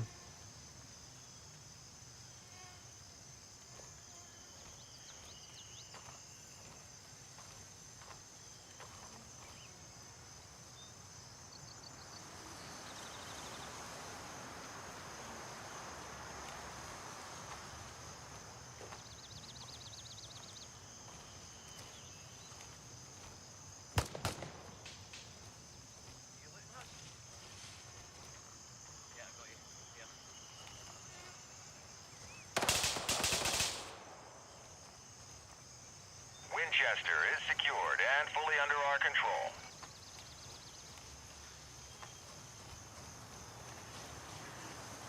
Oh, damn it, they got him.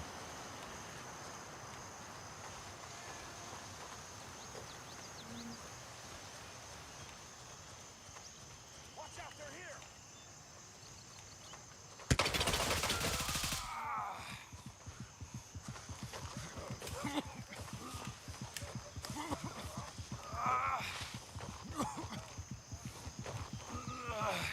Oh, God.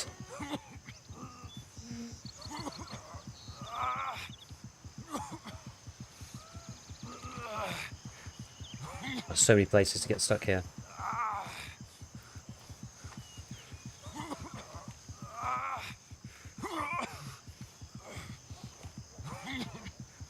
So annoying.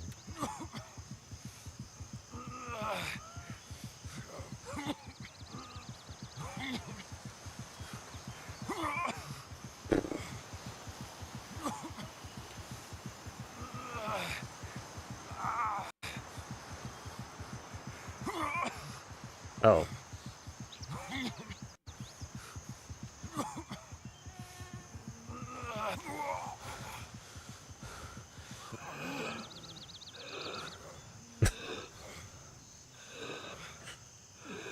That's annoying.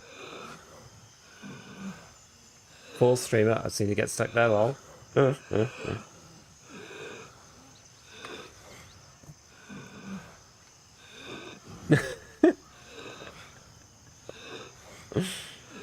Yeah, walk it off, exactly. God damn. And we did a cool play as well.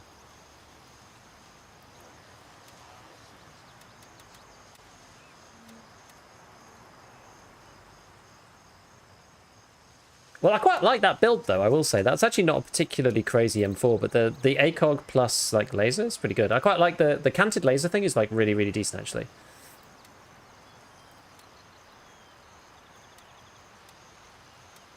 Where's this come from?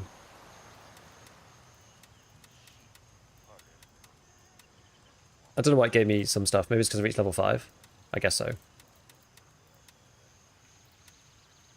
Yeah, I don't know. Right, let's go back to Gunny. We'll get some more bits for this gun. Oh yeah, you have to do it this way around. I wish that stuff in the stash... Oh yeah, that's a little quality of life thing. So if you use the scroll bar, the thing goes away. Does it work this way around? It does, actually. Okay, that's not too bad then. So you could use the L-can, but I actually think that at close range, you're probably better off just using the laser and the point fire. Can you go topless with a bandana? No, unfortunately not. We'll get ourselves another SF3P and an RC1. The classic EFT combo. And we'll pop it on this bad boy. And then we'll just get the...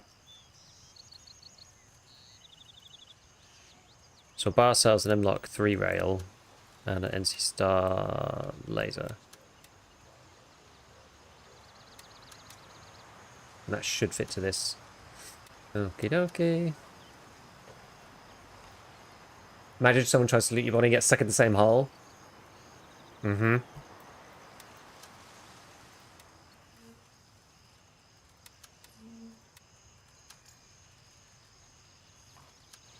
I can imagine it. What was this one? The 3? Okay, so it's not too bad. And you sprint again. That's up. See, the funny is 855 is like perfectly serviceable.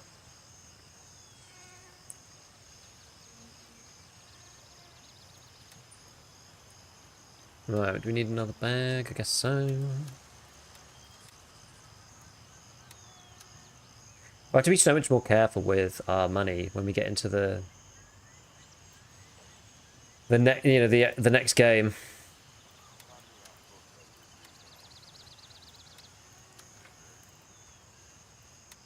When it wipes and whatnot. Like at the moment, I'm just slowly losing cash.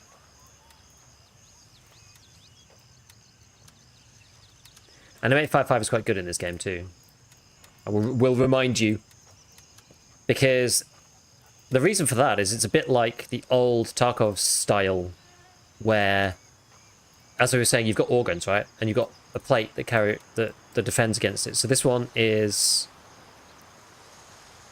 left to right needs a front plate, back plate, and side plate. So I think this one only, yes, this only has a front plate, you see. So you can get shot in the back plate and you'll just be dead with this one. So this, and it only protects the, you know, the central section as well. See, it's got like these straps which aren't armor, and then it's got this bit which is armor, so that protects here. So you can still kind of be shot right on the edge of an organ and just die straight away. So that ends up being why some of these like mid-tier ammos end up being kind of alright. Alright, that's our dude. Right, I'll head back this way. So we've got enough of these tactical belts just to take one. Alright, let's go back. Oh, I'm going to mark this on the map actually, so I know where to go. Probably headed in this way. You basically have to attack it this direction. So I turn the laser. Okay, there we go. Right, let's go. Don't you think the guys who bought the big version should get access to test servers as well? I'm not one of them, FYI, because like any Tom, Dick, or Harry who just streams gets access isn't really fair on people who bought the big version and invested in the devs. I agree with you. I agree with you, Mike.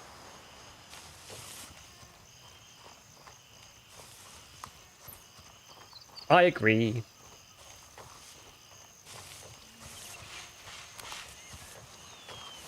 You are not wrong, my friend.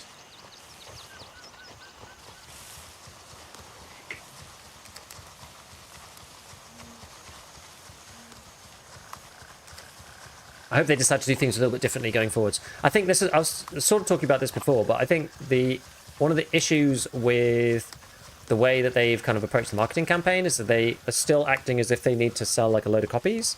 Whereas, as per what Mark said, right, the dev has funded themselves for at least until the end of the 1.0 cycle. Because they sold like 1 million copies. They've released it at the very fortuitous time with the Unheard Edition blow up, and loads of people bought it and wanted to support the game. So they sold like, 1 million copies or something crazy like that. So they actually just need to appeal to like an existing user base who already own the game, as opposed to necessarily getting in new users. And if it's good, people will buy it, right? There's lots of people who have the game, so they will have friends who then may buy it if it becomes good. You know, I was asked by a friend, should I get this game now? And I know what kind of player he is, and I said no. Because it's too early for him, right? It's too early access for him. Will he play eventually? I think there's a good chance. Yeah, this is just advertising, not a real test. You're 100% right, because the real test, like any person could get beta access, right? There was the beta testing period, which I wasn't part of. Enemy presence confirmed at Winchester. I wonder if you just shoot up into Spielberg, is that going to make a PMC conflict zone over on my side?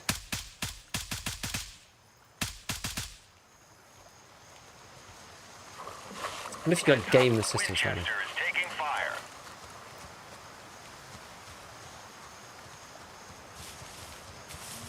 But this is the thing. It's not. This is not like an alpha game that's about to go into early access, right? It's already in early access. That's my point.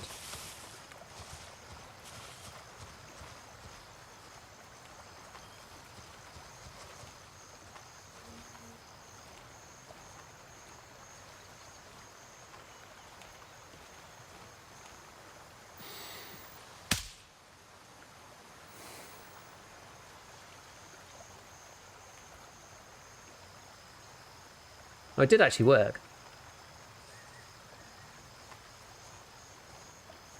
Huh. Contact. A hostile PMC is engaging our unit. Requesting QRF. It did actually work. It did give me a PMC contact zone over on this side.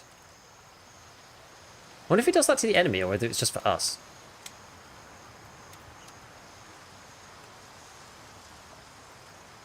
I'm actually not sure. It might just be for us, because I'm engaging enemy AI. When our AI gets engaged, I'm not sure if it, shows up with a circle or not. I feel like it doesn't. Are there any more circles on the map? There don't seem to be any. I'm not sure if there was a PMC there before. What?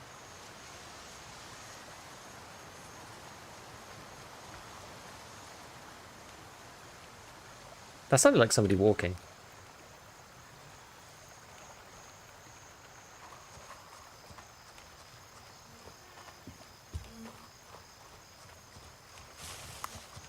I think it was just the stream sound effect. Eyes on Winchester. Hostile activity detected.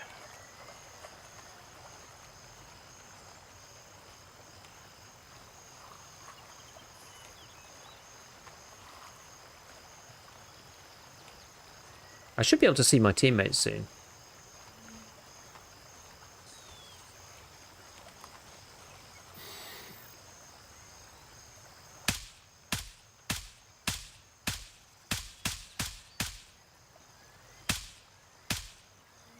Contact made with enemy PMC. Engaging now.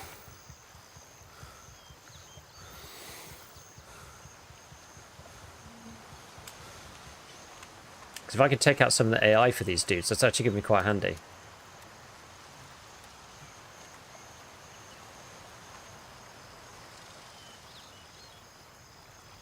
I think that's our boys moving in.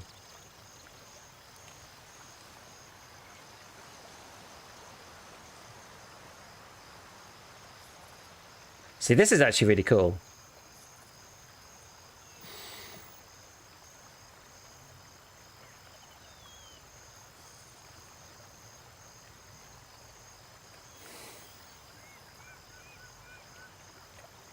And like, none of us are squatted up. This is the kind of emergent gameplay that I like in Grey Zone. This is why I think the game's actually going to be good one day. It's going to take a while, but once I add to more to the gameplay loop, this is cool. There's no enforced squadness, but I don't feel like I'm just playing solo. I'm like part of something bigger than myself. And you can just like... All units, Winchester has been lost. You can just kind of organize dynamically, right? In Raid, without having to be part of the same deal. I'll move myself, haul my ass in.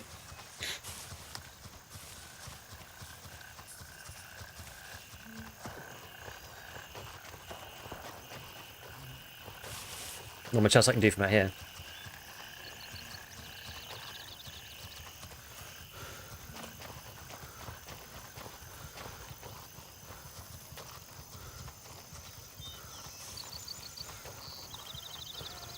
People are really finding like team ups in this game? Yeah, they do. And you incentivize to as well. You're on the same faction and it actually means something. You get penalized if you kill other people in your same faction.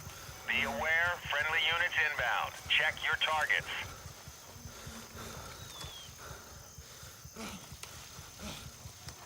Oh my goodness. Like, the toggle sprint needs to really be toned down in a significant way. It's actually sometimes hard to turn it off.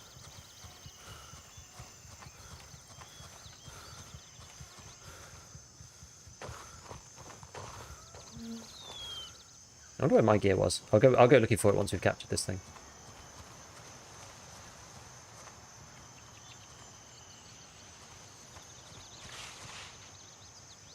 If I can get up here.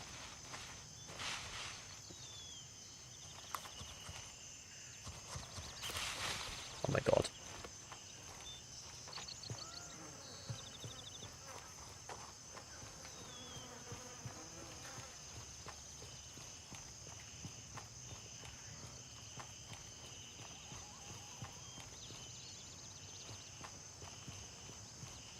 Where's my guy? Is he upstairs?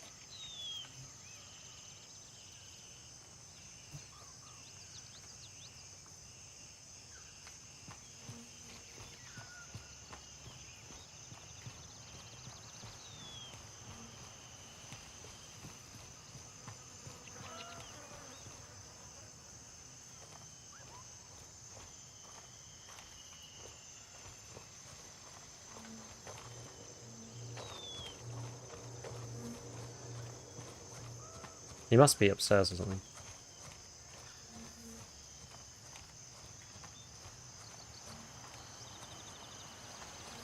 Don't accidentally shoot him.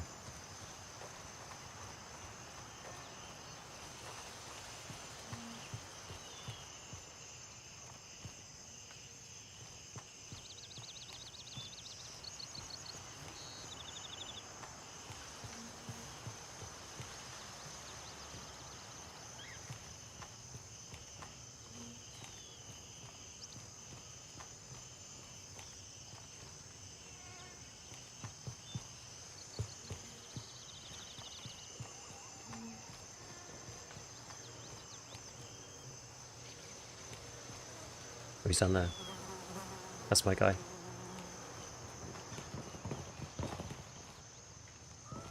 Up top.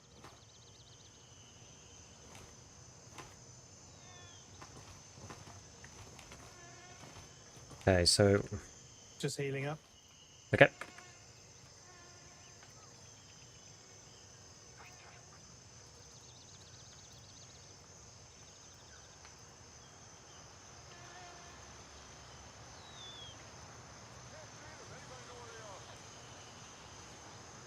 Any PMCs or just AI?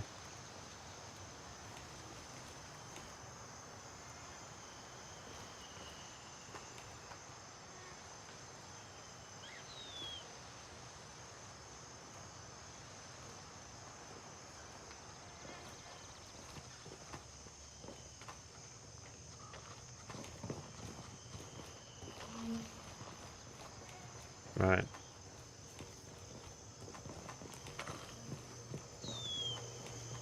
You can't cap? Can't yet, no. Not yet. Can't yet. Not sure if there's any Still up PMCs top. upstairs.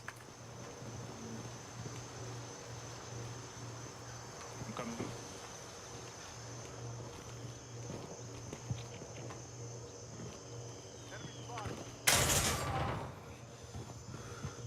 Ouch.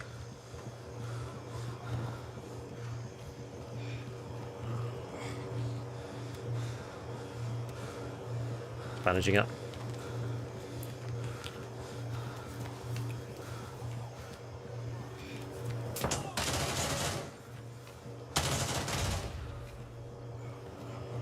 I kill him. You got him? Chat nade. Grenades going I up. kill one. Nice. Okay. Yeah, it's good. It's good now? Job wins. Okay. All call signs. We've taken control of Spielberg. Nice one. Nice one, friends.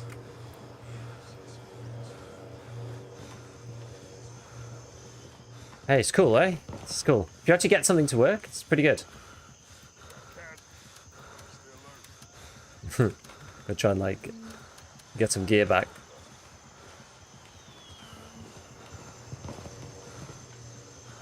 Yeah, it's my body. You can loot. I died because I shot a friend with a grenade. Oh, okay. Okay, well, I guess we just get his stuff then.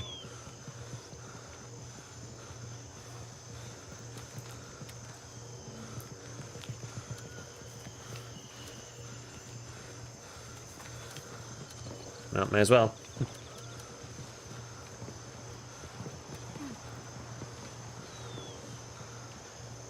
Okie dokie. Now I want to know where... Oh, I should be keeping the grenades on me. I always forget to take grenades, actually.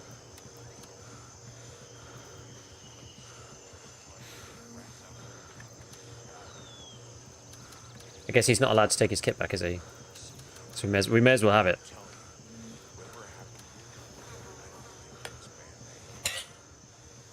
That was cool. It's pretty nice. How's performance? It's a lot better than it was. So I have a 5800X3D and a 4070 Ti Super. This game used to play probably at 45 FPS. Who's this guy? Warning: looting and faction will incur aggressor. You've got a body, your body over here, Mandal. You got an SVD kit up here. Is yours? Right. Let's see if I can find. Where? So where did I ran earlier across here,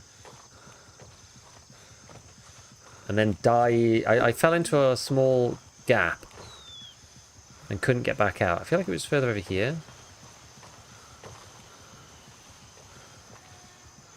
Got to beware, so I don't fall into the same hole a second time.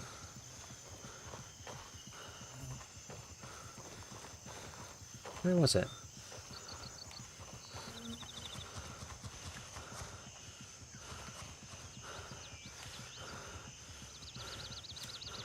I think this was some of the AI that I shot earlier. I guess we can take that stuff. Good to have it in fours. So yeah, so right now the performance is doing okay. Oh, no space. got lots of gear. Maybe I should not worry so much. No, I want to find out. I want to find where mine is though. So where was I? Was I further down here? What's wrong with my character? Oh, I've got a damage bone. Yeah, so at the moment it runs at about 100 FPS with frame gen on. The reason why it was so bad before was my base game runs at about 60 now, and in previous iterations of the game it was like 45, but I couldn't use the game with frame gen beforehand, simply because the frame rate, the input lag was so bad. Whereas the input lag is basically fixed now. I'm using frame gen now and I can't even tell that I've got it on. It's actually really good. I'm using DLSS quality. And that looks pretty good as well. Oh, also, yeah, so there's a new thing about... So, you know, there's this new transformer model that we were, like, bugging the EFT guys to do, and they did actually implement it in the end, which is Transformer Model K, which is NVIDIA's new, latest model for DLSS. Well, that's actually not enabled by default on Grey Zone Warfare, unfortunately. However, you can go into the NVIDIA app and just activate it there. And that makes it look a lot better. Is that a helo? Oh, it was a helicopter.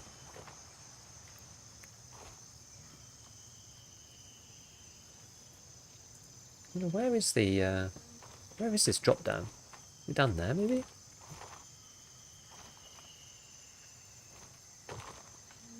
No, it's not there. I'm actually not sure where I dropped and died. I want an AMD GPU. I mean, they have FSR, so you've got settings for AMD as well. Oops. Oh. Don't know why it's doing that. But yeah, so you've got FSR and AMD frame generation as well, so you can do that too if you're on an AMD GPU. So it's okay. I'm not sure if it's FSR 4. I'm actually not sure.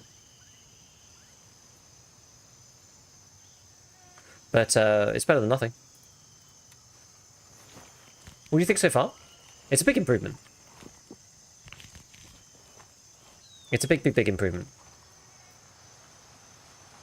Like there's more to play for now, right? The COP system is cool, interesting, and gives people a reason to play together rather than just like tasking, which is a massive boon in my opinion for the game. But like there still needs to be a lot of work to the game loop to make it so that it's not just a quest enhancer system that then enables PvP, because I think that's what it'll end up being. It's hard to tell on this creator playtest because there was no wipe, or actually I should say more specifically, the creator playtest had everything unlocked. So we started with lots of money. Was it here? No. We started with loads of money and gear, so we didn't actually have to quest, and level 4 traders. So we didn't have to do any questing. So we basically need to figure out... Yeah, looting a faction member will incur aggressor status, which I think means you can't pick up your own gear if you die, I think.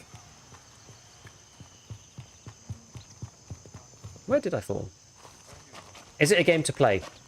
I think it depends on your... it depends on your view. If you're looking to play a game that is as much content as some of the big boys in the genre, and a gameplay loop that's fully closed, then maybe give it another year or something, and we'll see. If you're interested in playing something that's like, it is early access, and you kind of have to... You're probably going to have to like make your own fun a bit in it as well.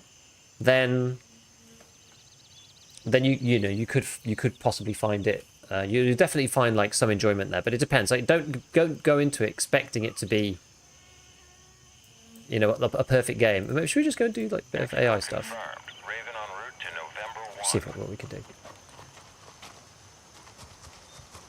So there's not as much to do as an EFT, right? Like EFT has got much better crafted game loops and incentives to make you want to keep going. You always feel like you're working towards something.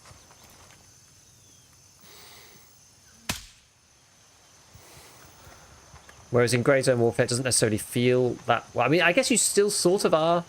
Again, the creative playtest has sort of poisoned my view a little bit because of the fact that there's no wipe on this game. You don't have to start from scratch. I think the COP system is going to be quite good with with a wipe, because it's kind of a bit of, it's going to be a bit of back and forth of like, well, you've got a quest to do, but, you know, is there a cop nearby that allows you to actually do that quest? Because one of the big pluses of the cop system is that you don't have to fly back to the base all the time. But if you do die and there's no cop nearby, then you will have to fly back in from the main base, right?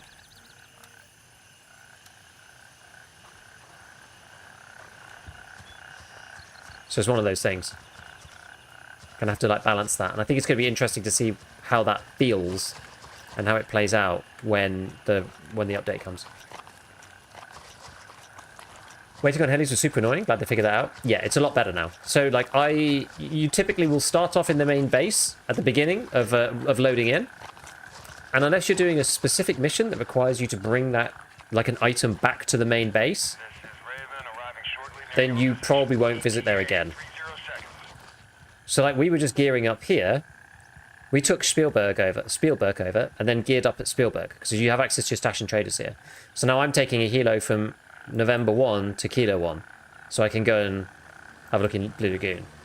You see, so there's a lot more flying around the actual map and calling in choppers to move you from place to place on the map than there is about just having to be in the main base all the time. So yeah. But there's not as much stuff to do, right? It's nowhere near as fleshed out. But DFT's been going for 8 years, DayZ's been going for 12 years, you know, Squad's been going for however long. Armor's been going on for all eternity, even longer than DayZ, because like DayZ was a mod for Armor originally. And this game has been out for a year, and it came from a very, very low base because they had to release it because they ran out of cash. And it was, the world was always sunny, no day-night cycle, very few weapons, very few loot, only quests really to do. PvP was quite sparse. So, yeah, it's come a long way in a year. Oh, and it was kind of unplayable too. You can see right now my frame rate's a little lower. In the top right-hand corner, you can see when shaders are caching. Because I updated my graphics drivers this morning. So I've had to recache my shaders. If anybody's paying attention, I don't know whether it will come through because of the encoding, but you can see on the edges of trees, sometimes you can see this like blurring effect, and that's the K preset on DLSS. That's like one downside I found with this new transformer model, is it's not quite as good at that for some reason.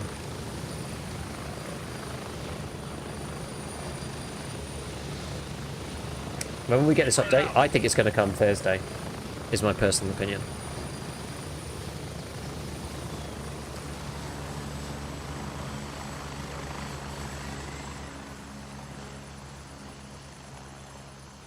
Now, last time I played, Blue Lagoon was like nigh on impossible.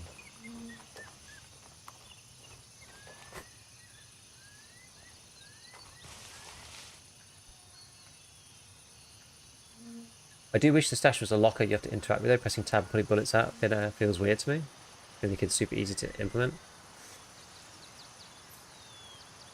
Hey, maybe. I'm not sure if I care that much. I guess I'm sort of so used to it from EFT.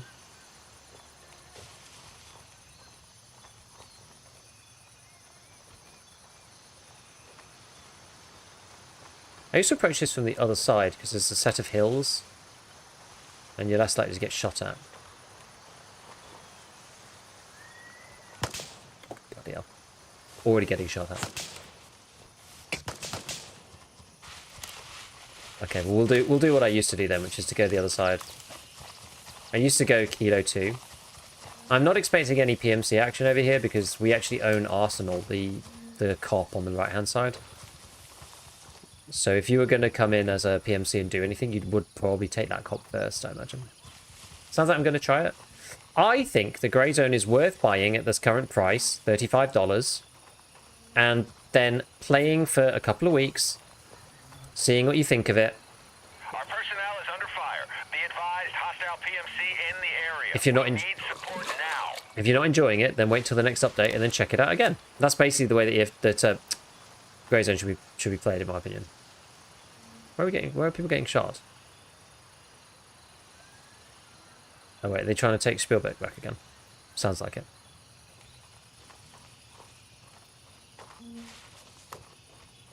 EFT is still a menu. I guess you're in the world, feels weird to press tab. Oh, I know, I see what you mean. I see what you mean, actually.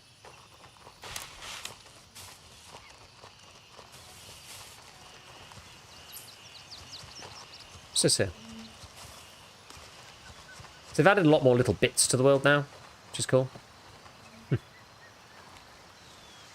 Maybe it's for a future quest or something. Was there a wipe, or you started back where you left off? No, there was a wipe, but the creator test, everyone has unlocked traders, so like I'm not playing like my character, so to speak. When this patch comes out, it's going to wipe everybody, including all the creators. So right now we're playing max traders, like 100k, you know, just play around with all the new gear and interact with the new system, so that we didn't have to do it all from scratch.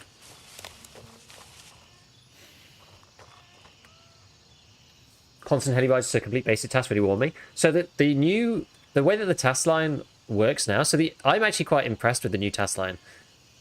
I didn't think it would have that much effect, but basically the game is still quite a lot of a questing simulator, right?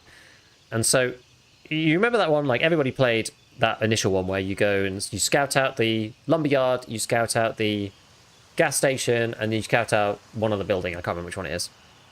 And on that one, you had to go to the 3 points, fly back to the base, hand it into Handshake, then you get another one, find the Black Hawk helicopters, you fly back out to the gas station, you go north, you find the helicopter and you find the people, then you fly back, and then you get another one, right, and it was just like really, really annoying. Whereas now, when you go out, it tells you the coordinates, right, which it always did. You go to the 3 different places, and then you just send them a mobile phone message, like here, and then you say, okay, I've done it, and he goes, okay, here's the next quest. So you can now pick up these quests in Raid. And then he says, okay, find the helicopter. So you then send him a text message saying, I'm at the crash site. The pilot is killed in action. The rest must have managed to get away. No visual on the cargo. So he's like, okay. He's like, they likely didn't get that far. Check any nearby buildings. So then you go and check the buildings, and then you send him a message back. I've located the rest of the crew. They're both dead. And then he says, right, nothing more to do. So you finish the quest, and you get the next one. And it's like, okay, well, now you need to go and do whatever it is next, right? And like, you don't have to go back to base at all. So you can also hand in stuff to the cop. So, for example, if you go into the starter town and you take over Wildcat or Belfast, you can go to... Because there's one where you have to get the supplies. That's down here, I think. So you can go and grab the box, and you can actually just take it back to Wildcat, and then walk back into the town again. So, like, it's actually a huge difference, and it feels way more immersive, right? Because if you're just going to find information on something, you just send the freaking guy a text message on your phone. All units, one of our patrols is under attack. Need assistance. I'm trying to take Spielberg again. Oh well. So that's massive, right? There's a lot of things that they've really made huge improvements to. I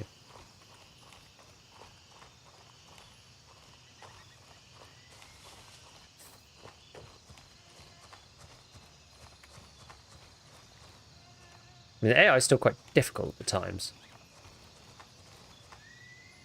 I've had 2K hours in EFT, not the same, I enjoy it a lot. Also check out Squad. I mean, Squad is...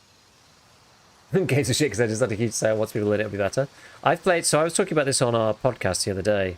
I've played about 50 hours of Squad, so I'm by no means a veteran. But I've played enough to understand how the game functions. I feel that this game could take some... All units, Spielberg has been lost. I feel like this game could take some inspiration from Squad.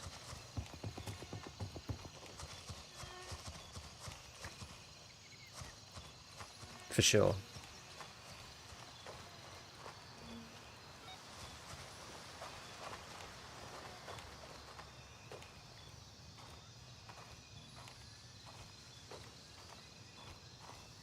Is that a bird? Sound like a bird. Hostile PMC. Just got here, talk about FSR4 in chat. Is it in the game yet? F370. I can't use DLSS frame gen. No FSR4 yet. FSR3 it is, yeah. He did say, Mara did say... Engagement confirmed. Yo, Flyer, thank you for the prime. Under fire. Oh look, someone's using mortar. Who's mortaring?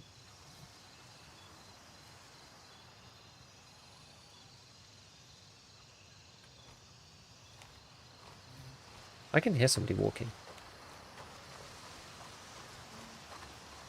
The low ready thing is annoying, by the way.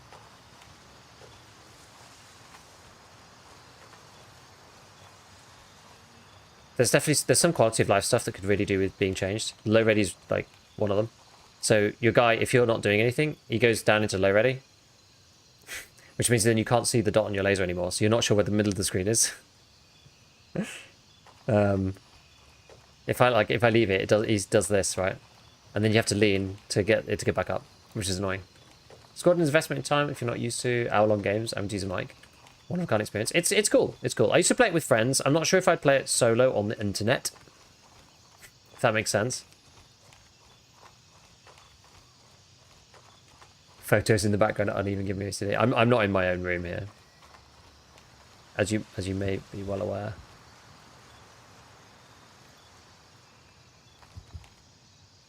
Oh. Right. Let's creep in.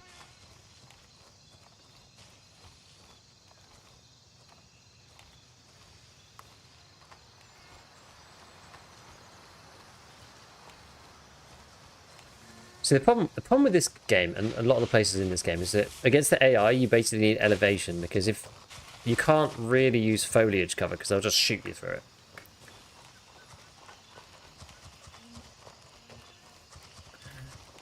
Reminding myself of the reasons why I always used to come in this side in the first place. Few content creators really focus on it. Doubt the audience is big. Is that for EFT or even Hunt? Yeah, probably not. Also, people are probably less likely to consume content for that game, I think. It's like, I've played a bunch of Squad, and I don't think I've ever looked up any videos, for example.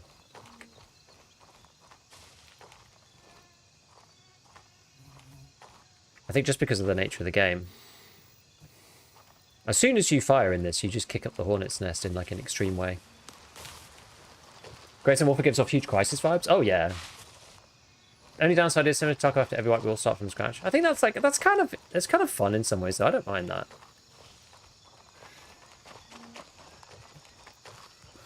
Like, it'd be nice if you could make a game loop, you know, like DayZ, for example, has a game loop where you don't need to wipe. Hostile PMC engaged. Commencing offensive. What was Nomad? Oh, up here.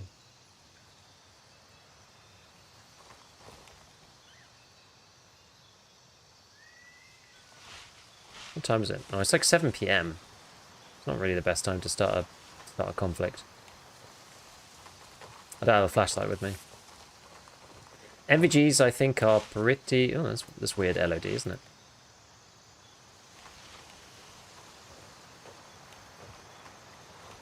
MVGs are pretty lackluster. They're very, very hard to use.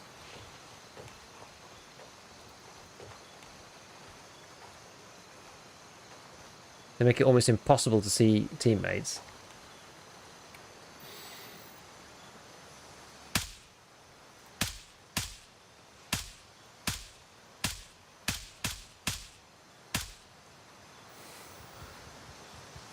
This guy just took it like a champion.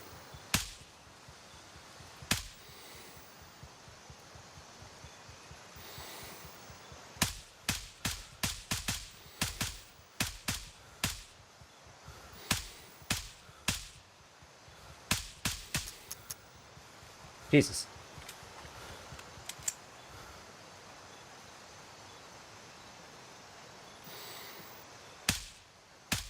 Today's determined to prove me wrong about all the things that I thought were fixed about this game. Like spongy AI aimbot, like all of that stuff. I was like, oh, it's way better. And then like today, it's not felt very good at all. More dog overviews when it narrates the whole battle, like watching a football game. I can see why that's cool. I can see why that'd be interesting.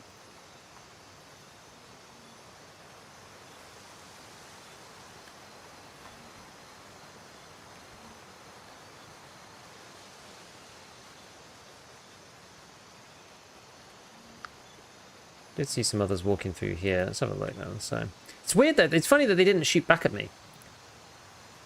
Like, I got shot at with a suppressed M700 in bushes from 200 meters, whereas here I'm like much closer and they didn't even try to shoot at me. It's kind of weird. It might be because I clipped them first. AI do respond a lot more strongly towards shots now. So if you do manage to hit them, they do limp about and that kind of thing.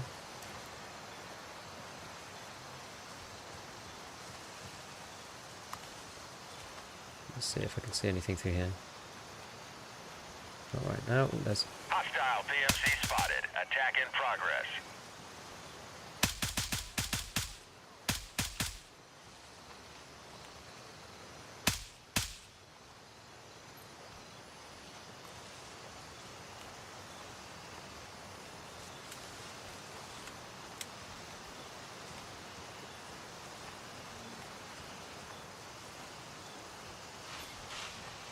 Oh, bloody hell.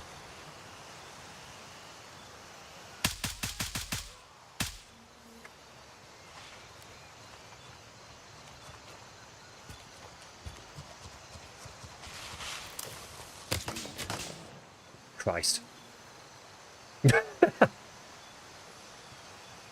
What am I using? M855.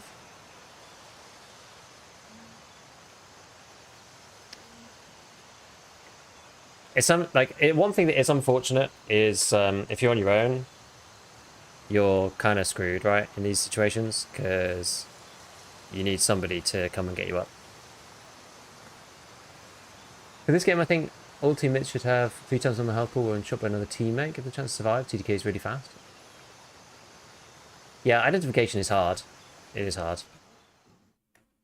Don't die to. Medium FAG win from the side. This is kind of the issue, right? If you get hit from the side with these armors, I mean, I had we were saying before, right? My the one I was using doesn't have any armor at the back, so you can quite easily get pewed.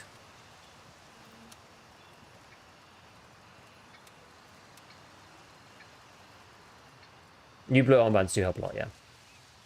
This is true. Right, let's go and buy ourselves. I'm just keeping on getting these little bits. So we're going to do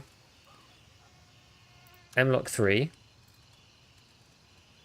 SF3P. Oh, I don't have an RC1. They're out of stock. Damn it. We'll go CAC QDSS NT4 then instead. And then we will buy ourselves an SC Star flashlight. I suppose, because it's going to be nighttime.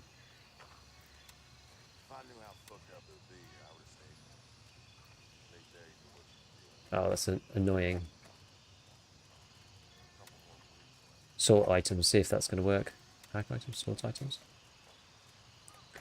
There's no concept of a sorting table in this game either.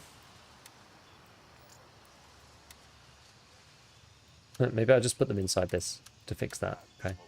And then we've got this guy. Where's the NC Star? Here it is.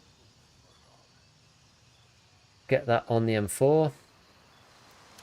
Right, move that over. We'll take our suppressor. Like, building guns is a bit painful.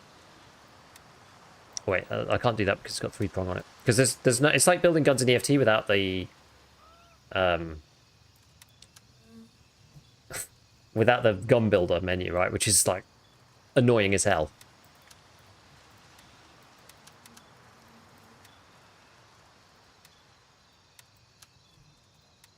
Yeah, M855 should drop those guys, no problem, but it's not causing me to win against them for some reason. Damn, we got proper dinged from the side there, didn't we? Okay. Bandage and slants. Oh, I need to buy more. Maybe it is gunny actually.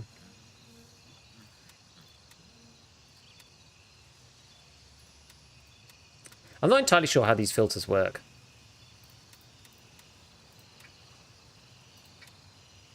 Oh, I'm being stupid. I see. They're separate. I do understand.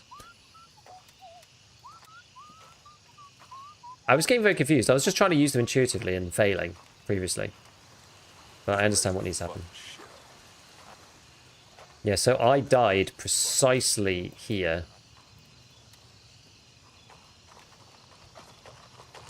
Alright, we've got a flashlight, cool.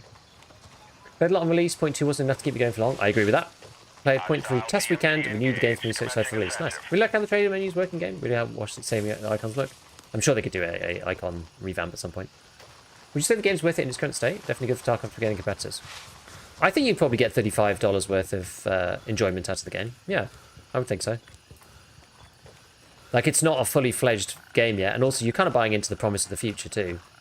Yeah, I think you'll get, like, it depends on how you value your time, right? Like, I think you could easily play 20 hours of this. At which point, you know, you're talking like $1.50 for an hour gameplay or something like this. Like, I think that's fine. And that's even if you don't really get into it that much, right? You just check it out and then. Nomad.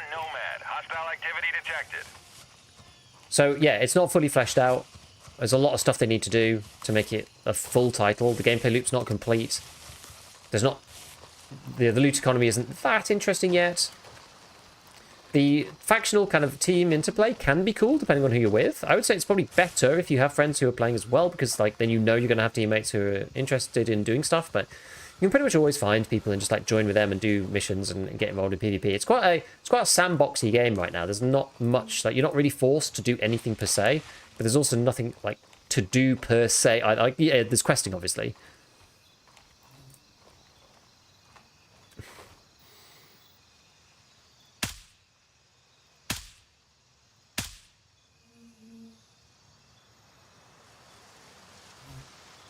I'm not sure if I killed that guy. I don't actually know. Oh, I should probably make sure we're on auto. I have 330 plus hours in the game. Can't wait to play 0.3. Nice. Nice one, nice one, nice one. Yeah, like if you liked it before, you're going to love it now. That's definitely true. Now, who did I get dinged by?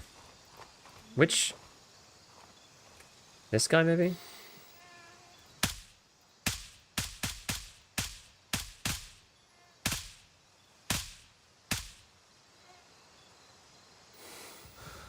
Maybe these guys are more armored than I gave them credit for. Oh wait, what's in this one? Oh, also made 5.5. Oh, I've got loads of mags. I don't know why I've got so many mags in me. Yeah, there must have been what? There must have been literally one more guy.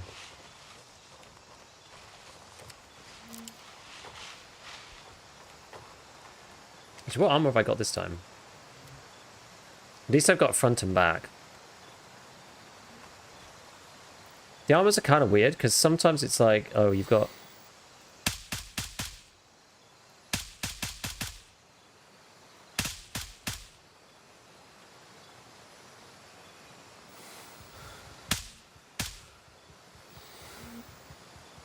Alright, I'm gonna move, I think.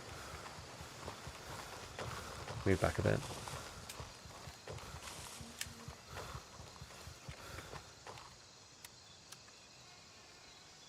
Yeah, so you might have front armor that's really good, but you might not actually have any armor on your back at all. No. Ah. I think the sliding mechanics are like way too overtuned.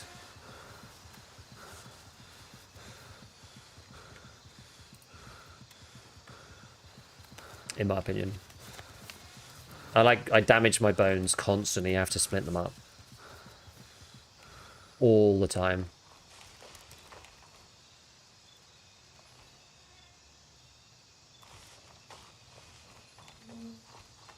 I feel like I've killed a lot of AI.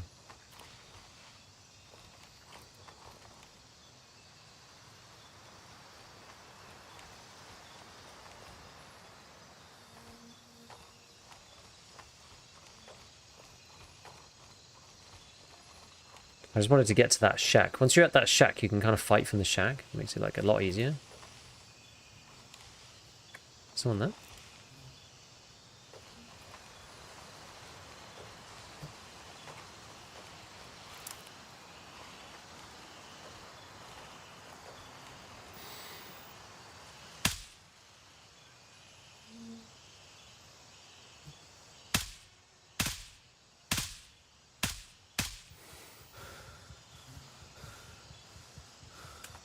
I think that dropped him.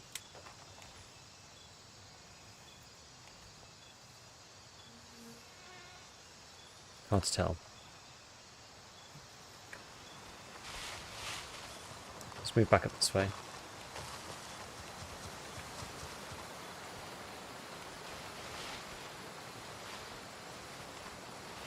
Doesn't look like anybody wandering through there.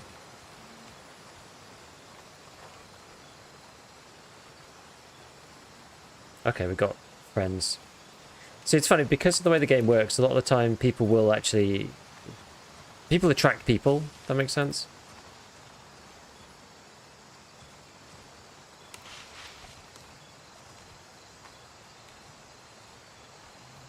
Enemy PMC inbound. We're taking heavy fire. Yeah, not me.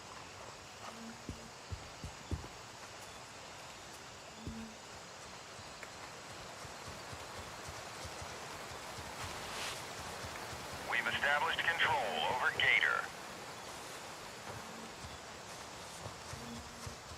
Okay.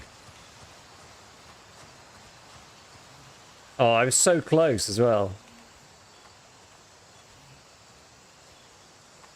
I nearly made it to cover. Literally, I was so close.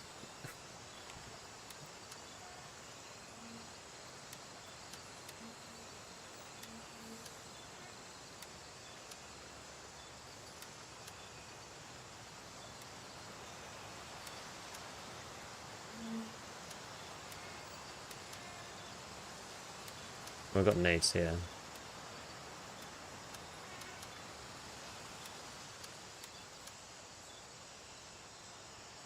I should probably take my stuff back to Arsenal. Oh gosh.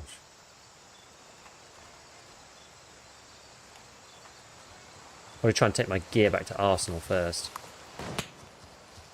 Heads up, you've got friendlies in the area. PID before engaging. Osteoporosis gameplay. It does feel like that. Very brittle bones. Yeah, should be able to auto range with the reticle. Each stripe is shoulder. What's happened to mine? Where's my guy so? Oh yeah, I can't. There we go. I ran down my sprint too much. Yeah, that's kind of the one of the smaller issues with playing solo is that the way that the gear system works is that you can obviously go back and get your body right, but like where you died means you were getting shot by someone. If it's AI, A hostile PMC is engaging our unit. Requesting QRF. if it's AI, it's kind of hard to go back to where you were and not die again. Especially if you're like lower geared. But then if you don't take any, if you take stuff with you and then you recover your body, well then you've got a piece of armor now in your bag from yourself.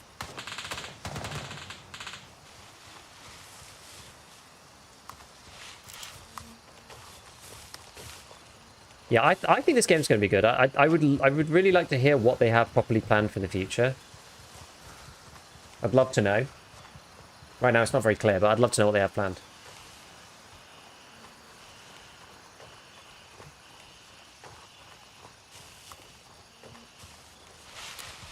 Got to do more teasers. I hope they know. Tarkov is a massive tease. I think this is partly the thing, right? Like, and people accused Tarkov of this for a long time. Like, what are they actually getting towards? Like, what do they want? You know, what do they want the game to be like? Right now, it's kind of hard to know.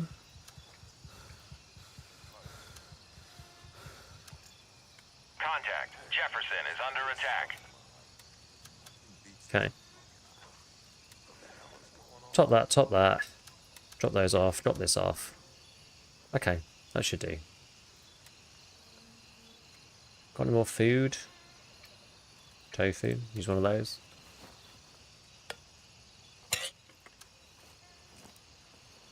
Use a bit of water.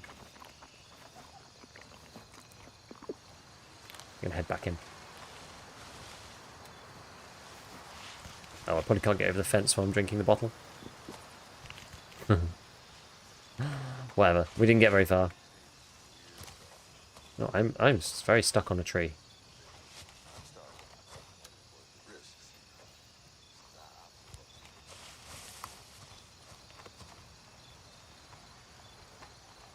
I think it's probably worth having a laser as well. Jefferson, heads up. Nomad is taking fire.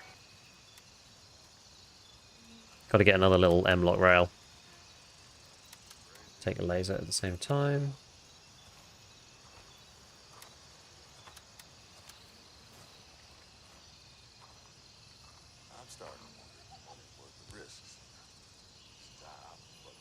There we go.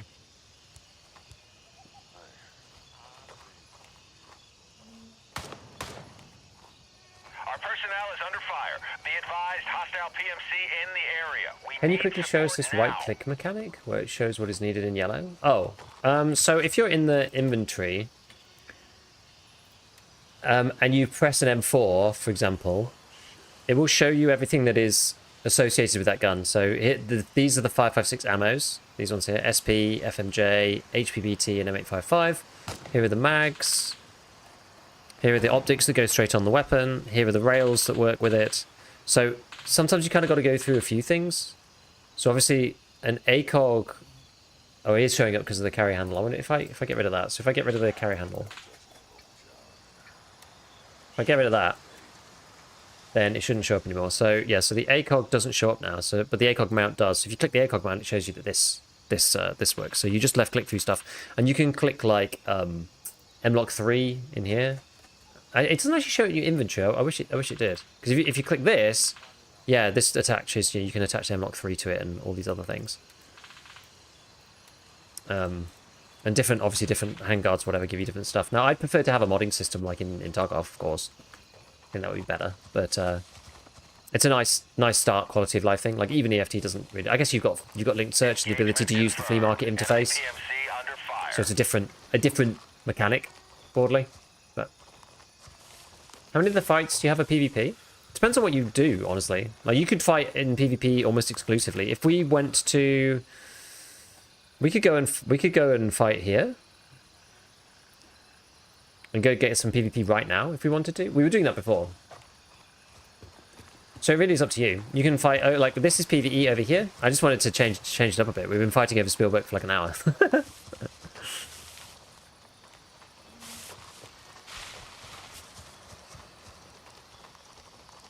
Drop start on the 22nd. Could this mean the patch is released for everyone on the 22nd?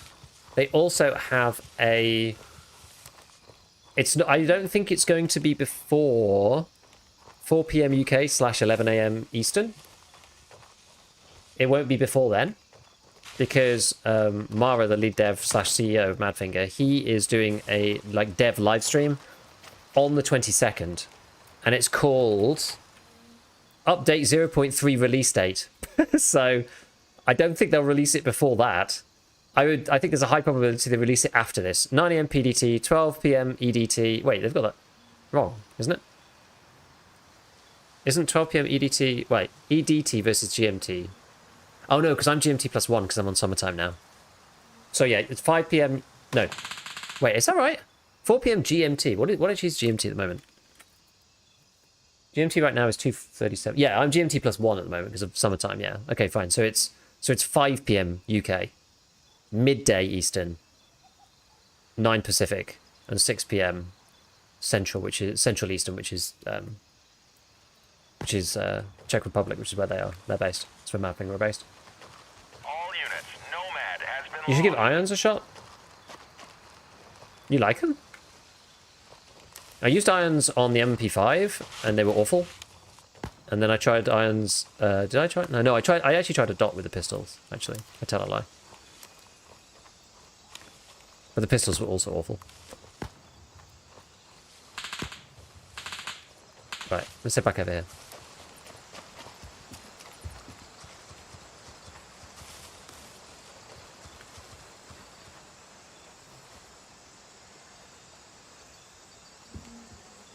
This was the guy that died of his... Ooh. Bit laggy. This was the guy that died of his wounds earlier. Oh, he had a Mosin with LPS. Interesting.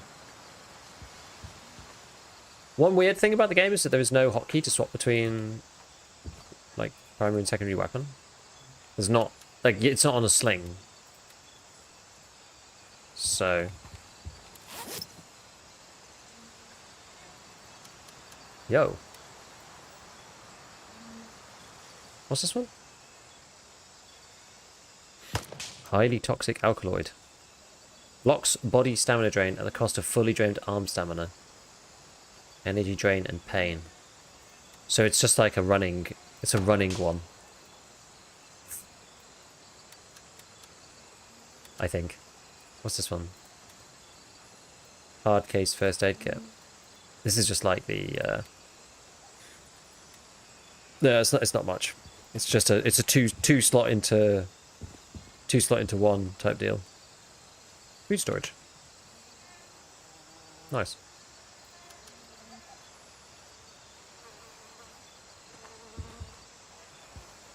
Right. Where's my guy? He's over that side. Drink some coffee and then we'll carry on. What do people think about an idea of a cyberpunk on one-touch shooter with magics and like an extraction shooter Shadowrun? You mean like the Division? I did not play the Division. I guess Dark and Darker is sort of that. Oh, but not really cyberpunk, is it? Literally rat poison.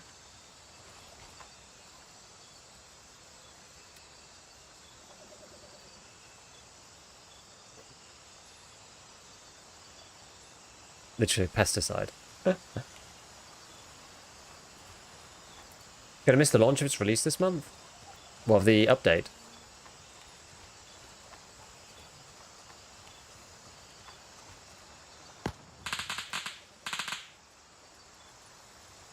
Oh, he's got a rubber butt pad. And an EKP. They do give you slightly better loot, these guys.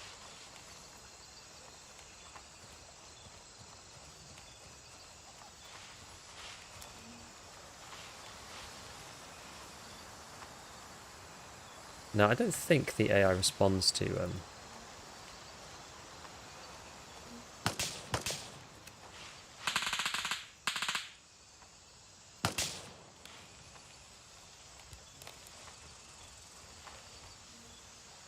Damn. Another reason why like flashlights and optics are not OP in this game, look.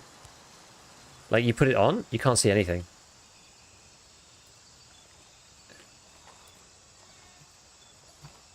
I mean, it's pretty hard anyway, but like it glares against the that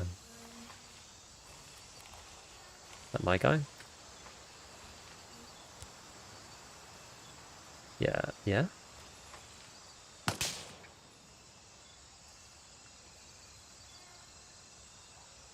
Oh no.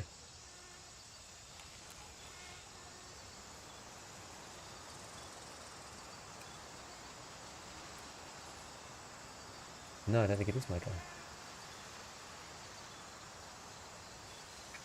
Try and make sure I don't shoot him accident.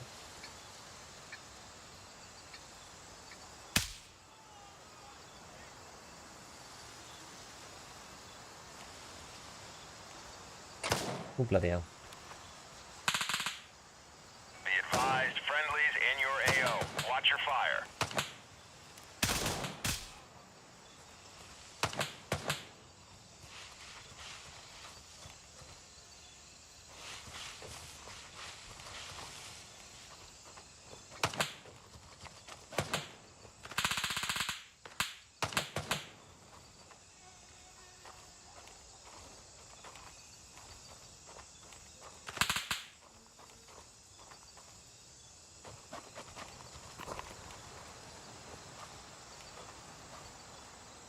I don't feel enormously confident about wandering around here.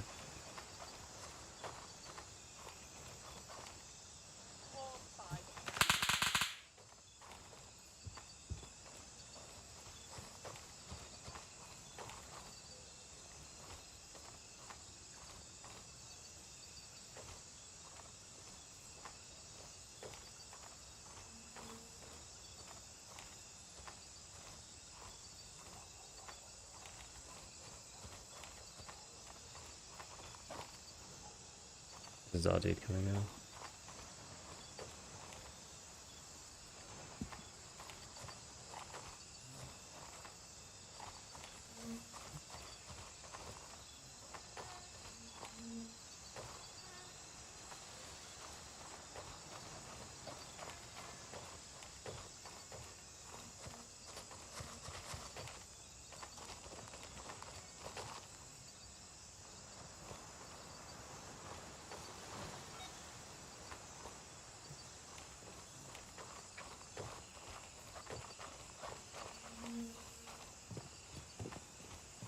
Hostile PMC spotted. Attack in progress. Yep.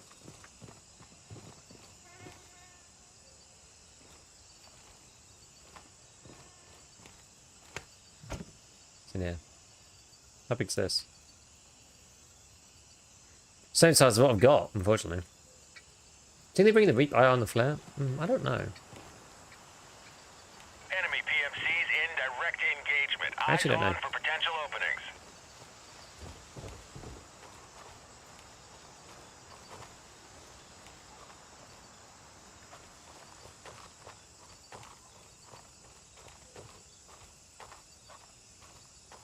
Can't even see the laser.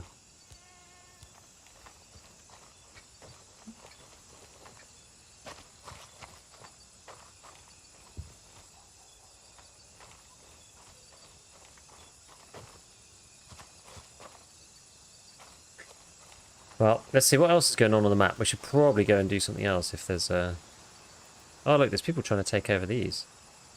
These guys are still trying to take back the Spielberg. Maybe we should go and do that. Yeah, the update, I'm on vacation in Europe till mid-June. Where are you going in Europe?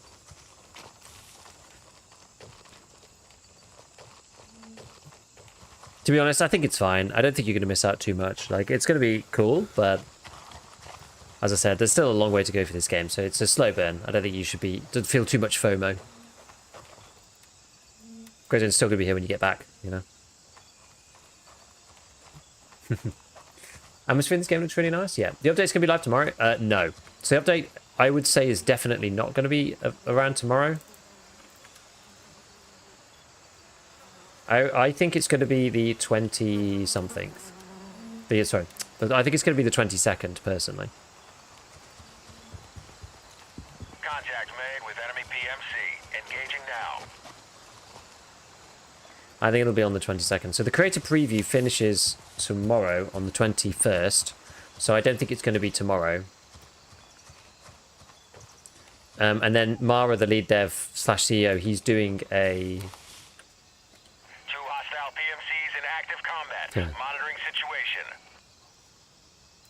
Roger, Raven. Let's go Bravo if we want to actually go over to Spielberg. You can't land at the first one. It's too obvious. Yeah, so Mara's doing an update on the 22nd, and it's called Winds of War launch date. Sorry, 0.3 release date is what it's called. So, I think it's going to be the 22nd. Stay sharp. 2 enemy contractor groups in conflict. Do you hear the cop comms for all of them or just ones in your vicinity? All of them. It is the biggest piece of feedback that the devs have been given by the community so far, and they're working on a solution for it because there's just way too much comms. Literally everyone said it's like the most common piece of feedback from all players, I would say, so far. So yeah, I wouldn't worry about it. When it actually releases, it's going to be a lot better than it is now. Price are going up after the update. Specify now before Thursday if you're interested. $5 each edition. Yeah, I mean, I'm sticking with the smaller edition for the time being, just to kind of like get the OG experience. Do you run into enemy players often? It depends what you do. So we'll run into enemy. If you go here now to Spielberg, the big level 3 cop, you'll run into players like now, and you will die immediately. If you just run up there, you're definitely going to die to players. So we'll go there now. I'm going to see. Maybe we'll do Jefferson first, just to get these guys out of our shit, and then we can go and try and take Spielberg. Raven reporting. I'm on my way. ETA 30 seconds. You miss out on every single person trying to do the same mission, which is a headache. So good for you. Yeah, it's probably not incorrect.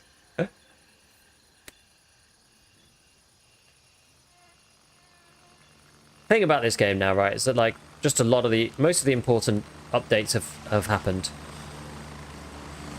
They've got it into a decent technical state, which they can now build on. Before it was a sort of technical test kind of thing.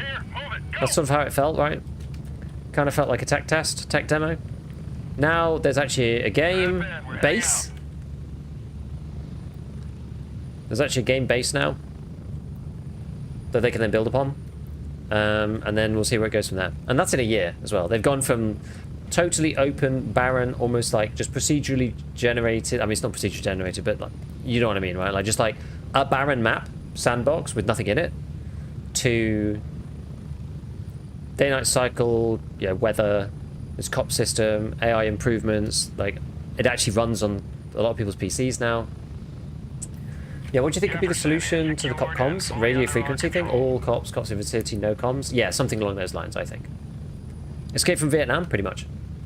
What's in the center of the map? We don't know yet. It's weird stuff. It almost seems like... I don't know how heavy they're going to... See, look, people just keep getting deleted going to Spielberg. I don't know how... Oh, we've taken Jefferson, actually. So we can go back and deal with Spielberg maybe next. We can actually probably see it as we fly past. I always seem to be on the wrong side of the helicopter. kind of good that you can't get shot out of the helo, right? Approaching the LZ. 1 minute. But yeah, we don't know what's in the middle. It almost sounds like a sort of stalkery kind of anomalies type thing. I don't know how much they're leaning into, you know, the fantasy, sci-fi kind of, you know, extraterrestrially sort of whatever. It's hard to know at this point. Don't really know. But there are some anomalous type stuff going on in Ground Zero, so we don't really know. Ground Zero is only going to be released at 1.0, so we're a long way away from that.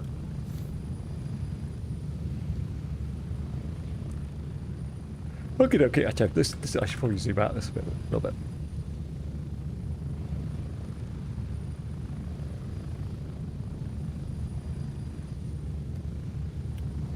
Oh, this guy's getting picked up at Bravo 2, unfortunately.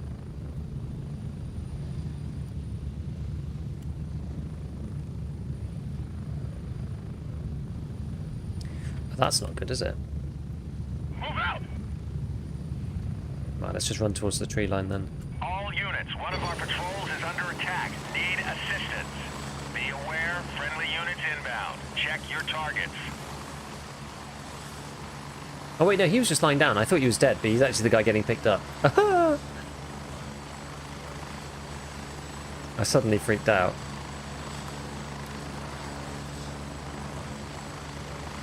How goes the construction? Good. Taking time, you know, as these things do. But it's getting there. It's getting there. Still gonna be a while before we're in. But me and the wife had an emergency meeting last night about some stuff. Like we're not very good. Well, we just don't know anything about building.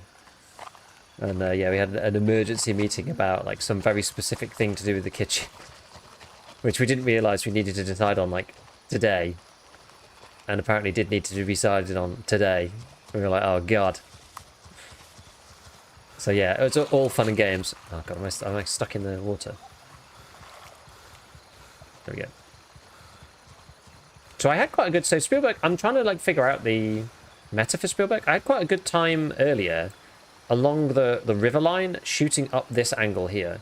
And I think if you had a powerful... someone with a powerful optic from this decent distance, who had like a tower, for example, the player, if you had someone like that on your side, you actually could do quite well, I think, having them on Overwatch and understanding the distances required. Because you can get some good sightlines and help you guys like move in, kind of thing. Does the kitchen need an 80-inch TV? Yes. The answer is always yes. Kitchen remodel will stress about as well as paint schemes. I mean, it's funny because even a no decision is stressful, right? It's like... It's mainly my wife who wanted to do this in the first place because, as she pointed out to me, right, she likes cooking, I don't. Right, that's just our deal, and that's fine. And so I'm like, yeah, you know, you wanted to do it, so how do you want it to look? And she's just like, well, I don't want to decide, like, you know, I want you to decide with me, kind of thing. And I'm like, I don't really mind what it looks like. She's like, well, it's not very helpful, and I'm like, okay, like, do you know what I mean? Like, even like indecision is sort of problematic in some ways. So I'm like, okay, so like, well, what, like, do I like what do I actually want out of a kitchen? Like, do I really care? It's like, it's tricky.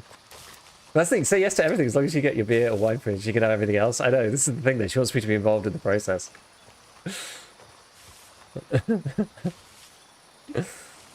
I'm like, oh man, but I'm just not that fussed.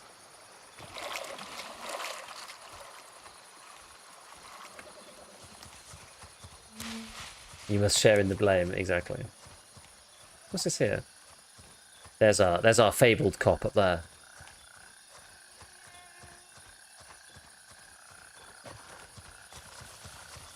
Two hostile PMCs in active combat. Monitoring situation. Is Enemy anybody... presence confirmed at Gator. I mean, in theory... I don't know whether somebody just got, like, nailed. But in theory, another PMC faction could be there. We've lost control of Gator. Which one's Gator? Oh, that's over here. Okay.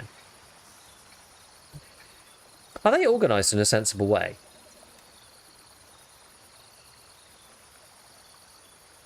No, I was kind of hoping that they'd be like alphabetical order around the map or something, so you could at least kind of know vaguely where they are. But they always say these names. They're like, oh, we've lost control of this, or you need to defend this. And I'm like, oh, well, that is.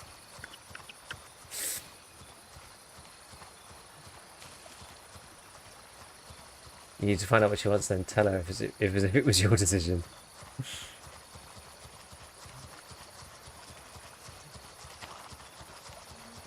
Nah, I've just tried to be practical about it, you know.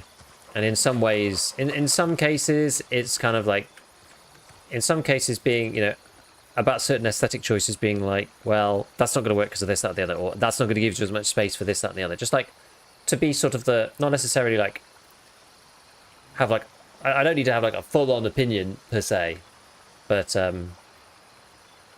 it can definitely be along the lines of like, well, have you thought about this, that, and the other? It's just like being a sounding board almost is kind of where I've got to. Hostile PMC spotted. Attack in progress.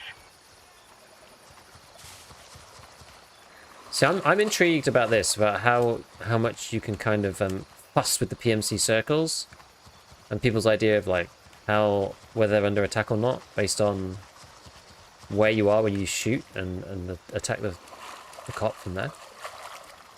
Yeah, all for practical considerations, exactly. It's like, oh, you know, you want a kitchen island and that's going to look like this, and you know, is there going to be enough space for you to do X and Y? Oh, I should have put some of this stuff back in the base. I forgot to do that. Oh well. I thought that was like a torch like bearing down on me, but it's the moon and the like god rays coming from the moon. That's actually kind of cool. Can we see anything?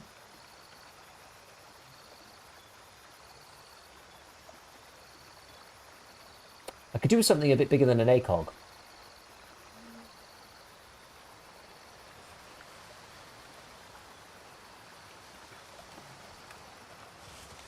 Which faction are you? I'm Mithras. The southern faction.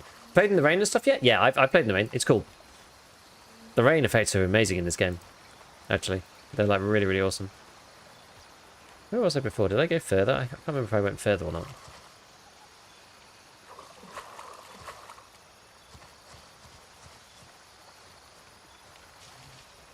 No, was this one good?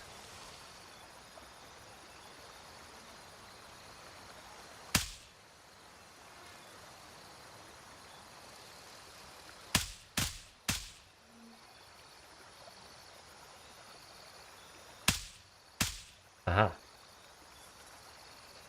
See, so you can kind of get a PMC attack zone to appear. PMC combat zone. You see, we made one appear just then. Probably run into Spielberg today. Maybe. What time is it? In the top right, sorry, top left, it is 12:47.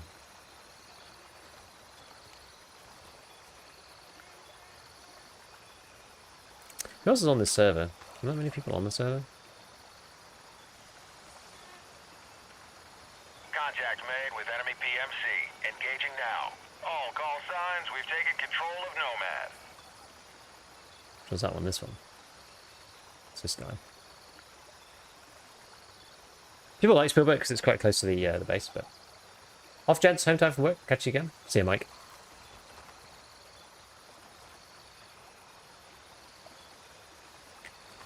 Oh, we did manage to nab an AI last time up here. We've established control over Diamond. Maybe these guys will come and help. I don't know. Which one's Diamond? Oh, that's that one. Find the range of the gun from the body weird, especially when zooming in. Go Tarkov's gun positioning. I mean, I guess we're super used to it, so... Let's see, can we see any AI up here? It does help to be able to pick one or two of them off from a distance.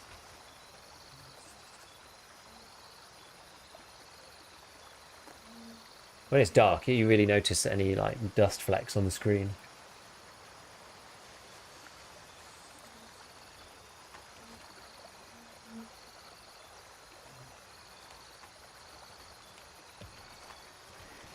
Let's see if there's a better way to go in. So if we move in under the bridge, What are your thoughts on being able to capture the cops so fast and easily with no cooldown?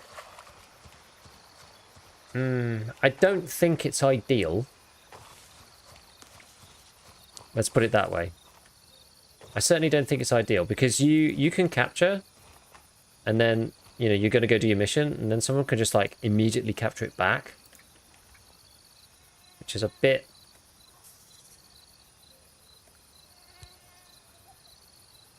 seems a bit much.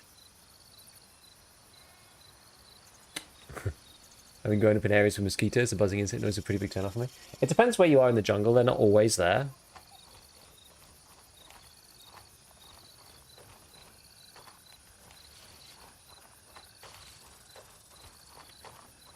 Running through my PMC circle is probably a bad idea, right? I think it's moving that way is also not great. Maybe we move to these buildings then. So it's literally just like super open. Spotted coming from a mile away. Get some stamina back. We'll move to that next tree line. Silly things like the run animation. I mean, I don't really care. Animations will get better over time, right? It's easy to fix. Like Clean's video turning cops into front lines, your faction controls the territory. I should listen to what Clean has to say, actually, because we've probably got similar views on some things. Like, I've got my own ideas of what they should do. I'm sure he's got some good ideas as well.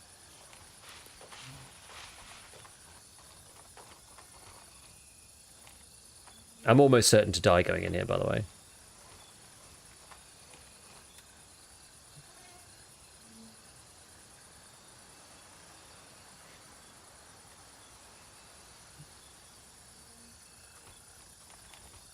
Like, if there's any PMCs here, they're...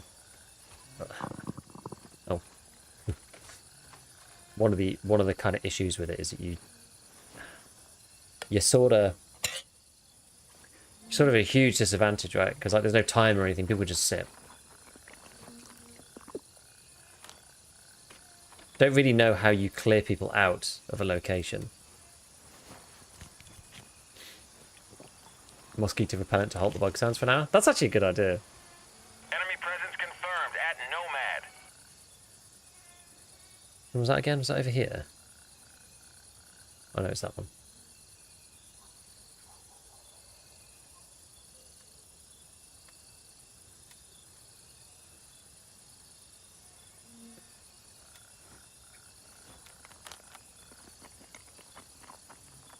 Yeah, I mean, I don't know.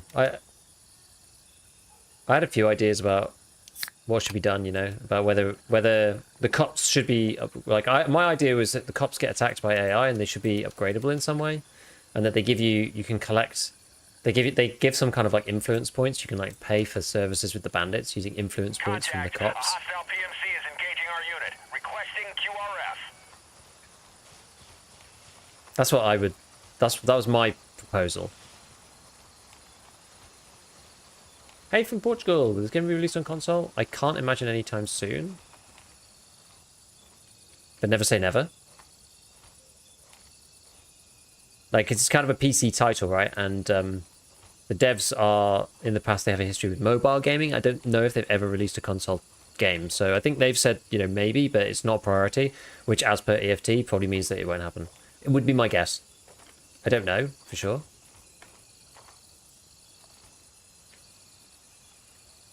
I doubt it. God, it is dark through the ACOG. Jesus.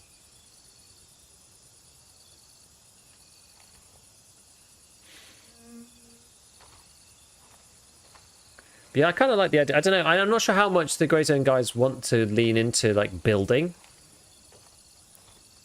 I feel like there should be a resource of some kind there. There needs to be more resources in the game to do stuff with. You know, it doesn't need to be like Squad per se. But I would like the idea of the cops themselves generating some kind of resource, because then it means that the game's still quite like aggression and territory focused and not necessarily about like driving around logistics vehicles, which is what Squad is partly like, and then you know, games like Foxhole take that to a whole new level where like the game is the meta game of the logistics, and it's like an ongoing campaign. But Greyzone's instance, but like, it's not instance based, right? But it's like session based. Doesn't have that like persistence to be able to make that work fully. I don't think personally. Observation towers and bunkers to survive mortars would be cool.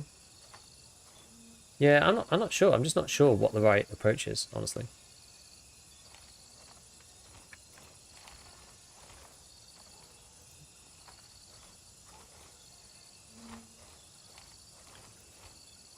As I said, it's going to depend on what the devs want out of the game, and like how logistical they want the game to become. I'm honestly not sure.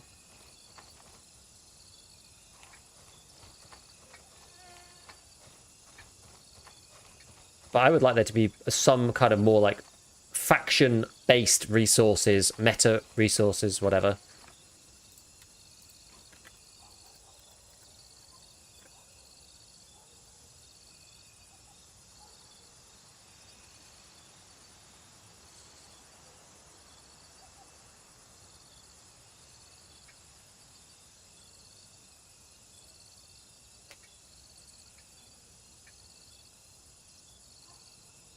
Let me clean the zone. Oh, bloody hell.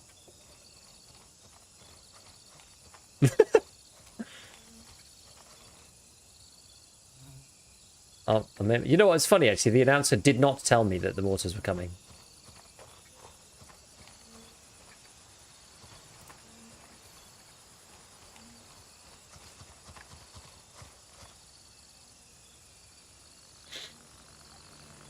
Hostile PMC spotted. Attack in progress.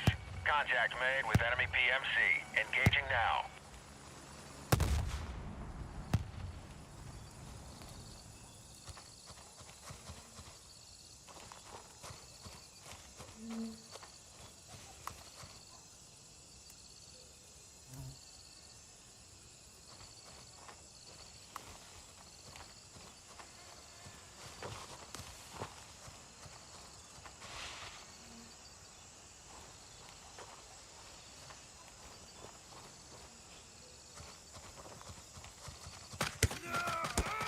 Damn it.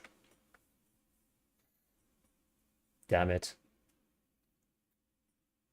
Played a lot of console games back in the day, but nothing beats the wilderness trying to play an RTS game built for console and PC.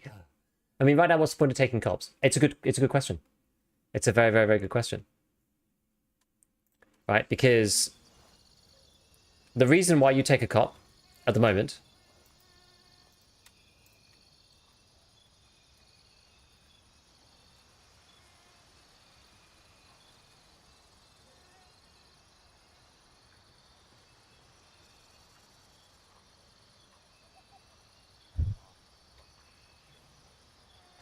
the reason why you'd want to take a cop is because you have a quest over somewhere, you know, wherever, and you go and take the cop point. So if you die in, say, I don't know, say you've got a quest over at the airfield, right? You go and take Falcon, and then you go into the airfield. If you die, you can like re-gear back at Falcon rather than having to fly back from here. Currently that's the reason why you'd have to do it. Now, is that enough of a reason? I mean, in the creative test, it isn't, because you've got all vendors at level 4, so it doesn't really matter. But what happens when you get to level 4 vendors anyway, right? Like, that's going to happen at some point. Like, the cops are sort of there to facilitate the questing, which I personally think is one of the weaker areas of the game anyway, if you see what I mean. So it's one of those things a bit tricky. So I think the cops should have their own, they should have their own purpose Hostile PMC engaged. Commencing offensive. for themselves, not just to facilitate you going to do questing, right? Which is sort of the point that you're making. So, like, yeah, I basically I agree with you, right? Right now, there's not necessarily that much point.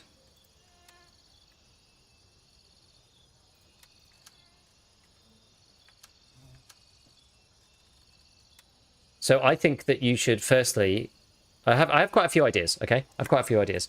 I think you should get paid by your faction to take the cops in the first place. It shouldn't necessarily be a lot. You shouldn't be able to just go and farm tons and tons and tons of cash. You know, the missions probably are going to be the priority, I would guess. So You know, that's fine. That's okay. But I still think you should be able to... I think you should get some money for doing it, right? I don't know how much, but you should be able to get some cash for doing it.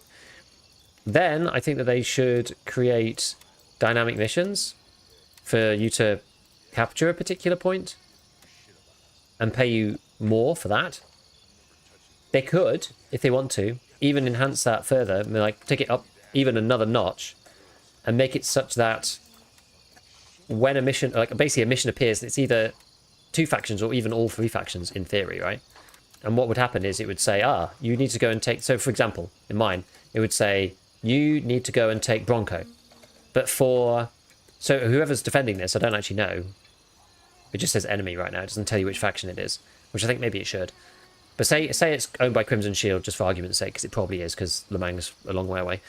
If it's owned by Crimson Shield, a quest gets created where Crimson has to defend it for 30 minutes, and Mithras and Le Mans both have to take it in 30 minutes. Like, that would... I don't know whether that's, like, forcing PvP too much, but I think that'd be kind of cool, because at least it's an option, because that would then allow you to kind of incentivize a lot of people to go there and get PvP, and then get a reward if you do actually manage to do it, you know? I feel like that'd be kind of good. That's one way that they could do it. So you've got those mechanics which are just, like, potentially in the game itself. Heads up, Nomad is Then, taking fire. then for other systems, is this one M67? I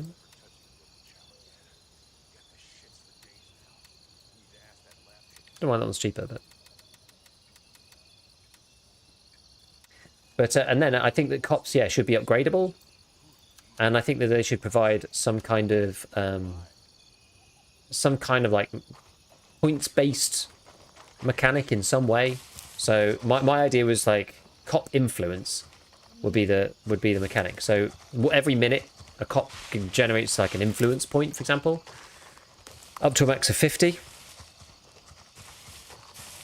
Those points could be spent on stuff such as 5 points. A rival PMC just opened fire on our unit. Need support ASAP. The guy's so loud. Such as 5 points, and you can bribe the locals, the bandits, to scout an enemy cop for you to tell you how many points they've got. Because if you capture a cop in my model, then you get half the points back. So if they left it at 50, you get 25 points when you turn up. Then you could have other things like, you know, make the bandits attack one of your cops. I think the bandits AI should attack cops routinely anyway, and after a while they should revert back to neutrals, right? If they get overrun, I think they should revert back to a neutral cop. And then that would link in with the upgrading system thing, because then you'd be able to upgrade cops so they could withstand AI attacks a bit more. But that would require resource, whatever, this like cop influence, which you either have to spend on upgrading them and repairing them, versus like getting information and whatnot. I don't know. I think there's something there. I mean, that's just a very, very rough working model of something that could potentially be added. I'm not saying that that's like the perfect example, but I was just brainstorming and thinking, what's simple but doesn't require players to like haul gear from the main base, or like supply military trucks, or also doesn't require players to have to like share resources. Like, who gets control of resources? Does there have to be a faction leader for that particular server? You know, there's like lots of like weird questions you have to answer if you've got like resource. But yeah, maybe something like New World's concept: 3 factions, wars over control of territory, some kind of benefits, maybe resources. The more your faction controls, the better. It should be cooldown if faction states cop the only for the next 12 hours or something. And some incentive to defend. Yeah, exactly, right. There needs to be some incentive to attack and defend. It's either money, some special... That's why I was thinking of, like, you know, some ability. That's why I was thinking about it as influence, right? Because for me, cop influence, so that you can get the locals to do stuff for you, perfectly ties in with what Grey Zone Warfare is about, right? It's not about like 3 militaries fighting. That's not really about what the game's about. The game is about the Grey Zone. It's about, you know, oh, bandits are attacking us. Like, was that Mithras like telling them to do it, or is that them on their own? Like, it's hybrid warfare, right? That's what Grey Zone warfare is about. That's the whole point of Grey Zone warfare. Like, it's why the game is called what it's called. Dude, I literally cliffs in this game. I'm like, actually really annoying.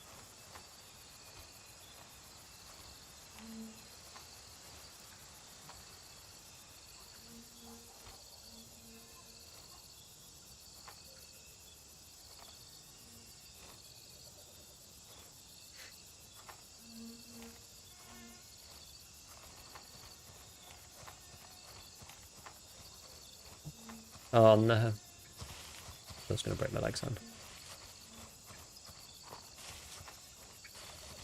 Yeah, Nichols, I don't entirely disagree with you, honestly. I personally think the test should have either been a bit shorter. Just like 2 days or something at most. I just sort of disagree with it in general. I think Madfinger need to remember that actually they sold a lot of copies. You know? They actually sold a lot of copies of their game. So they're not just marketing for like new users. They're kind of facilitating a player base that already exists, right? There's lots of people that own the copy of the title already. And just sort of waiting for the next update.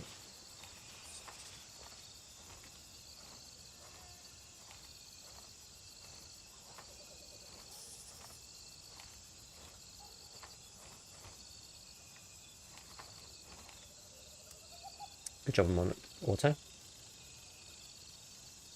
Should have included support edition. If people paid the max, I think it should have included them. Yeah. I think you're right on that.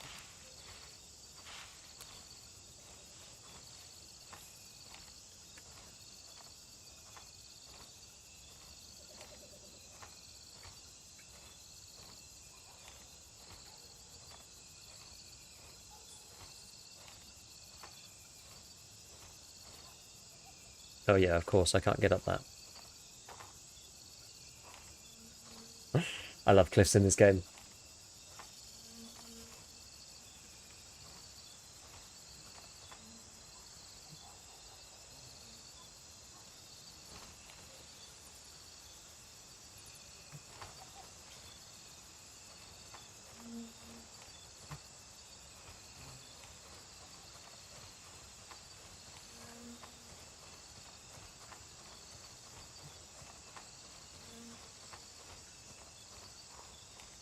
I wonder if this is a better way in.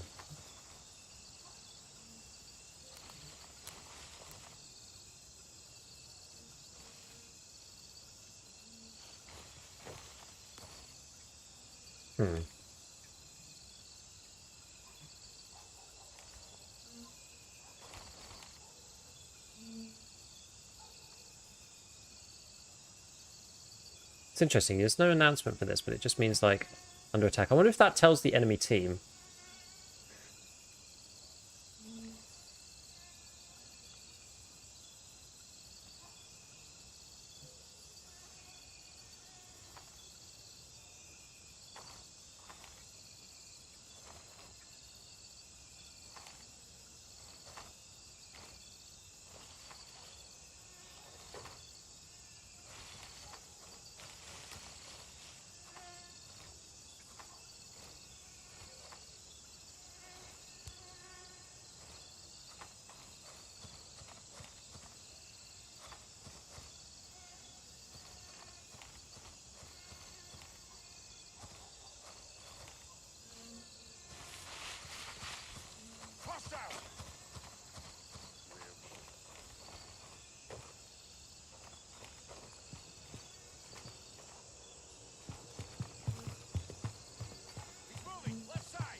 God, where was he? Along the stairs? Fucking hell, dude. Is this guy a real player? I don't know. He must be a real player. He's just sat up there waiting for people to turn up. Maybe I should have thrown a grenade or two or something. I don't know. I don't know. I'm not sure how to flush people out. I know there's the mortars. unless you go with a big squad, though, I don't really know what counterplay there is to somebody just sitting in there. Interesting, the game was faster TTK than Tarkov. And the thing is, it never used to because the game was kind of bugged. But the deal is, right, you're just a bunch of organs. And if you get... If a bullet goes past the organ... past the armor and hits you in the organ, that's it. You're donezo. So the game's got the TTK that Tarkov did when it had the plate update. Kind of. It's not strictly true. Tarkov's was almost, like, worse in some ways. But, like, Grayzone's is similar. Right? The only way that you don't have that happen is if you get shot through the side from the front with a non-AP bullet. If you get shot, even with an AP bullet from the side this way, you're just dead. Because it's all organs from this side, right? All critical organs. Same from this side, obviously. It's only from the front if you get shot through here. But I got shot...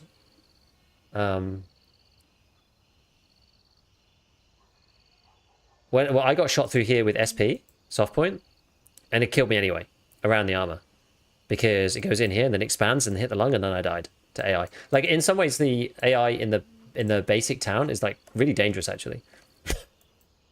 In many ways. Because if they hit you anywhere, like, the cavity that it leaves ends up touching one of the organs and you die. Which is pretty insane.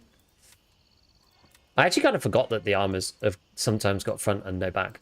So like, this one has no back armor. You literally just got a small plate here at the front. Everything else you can be shot through.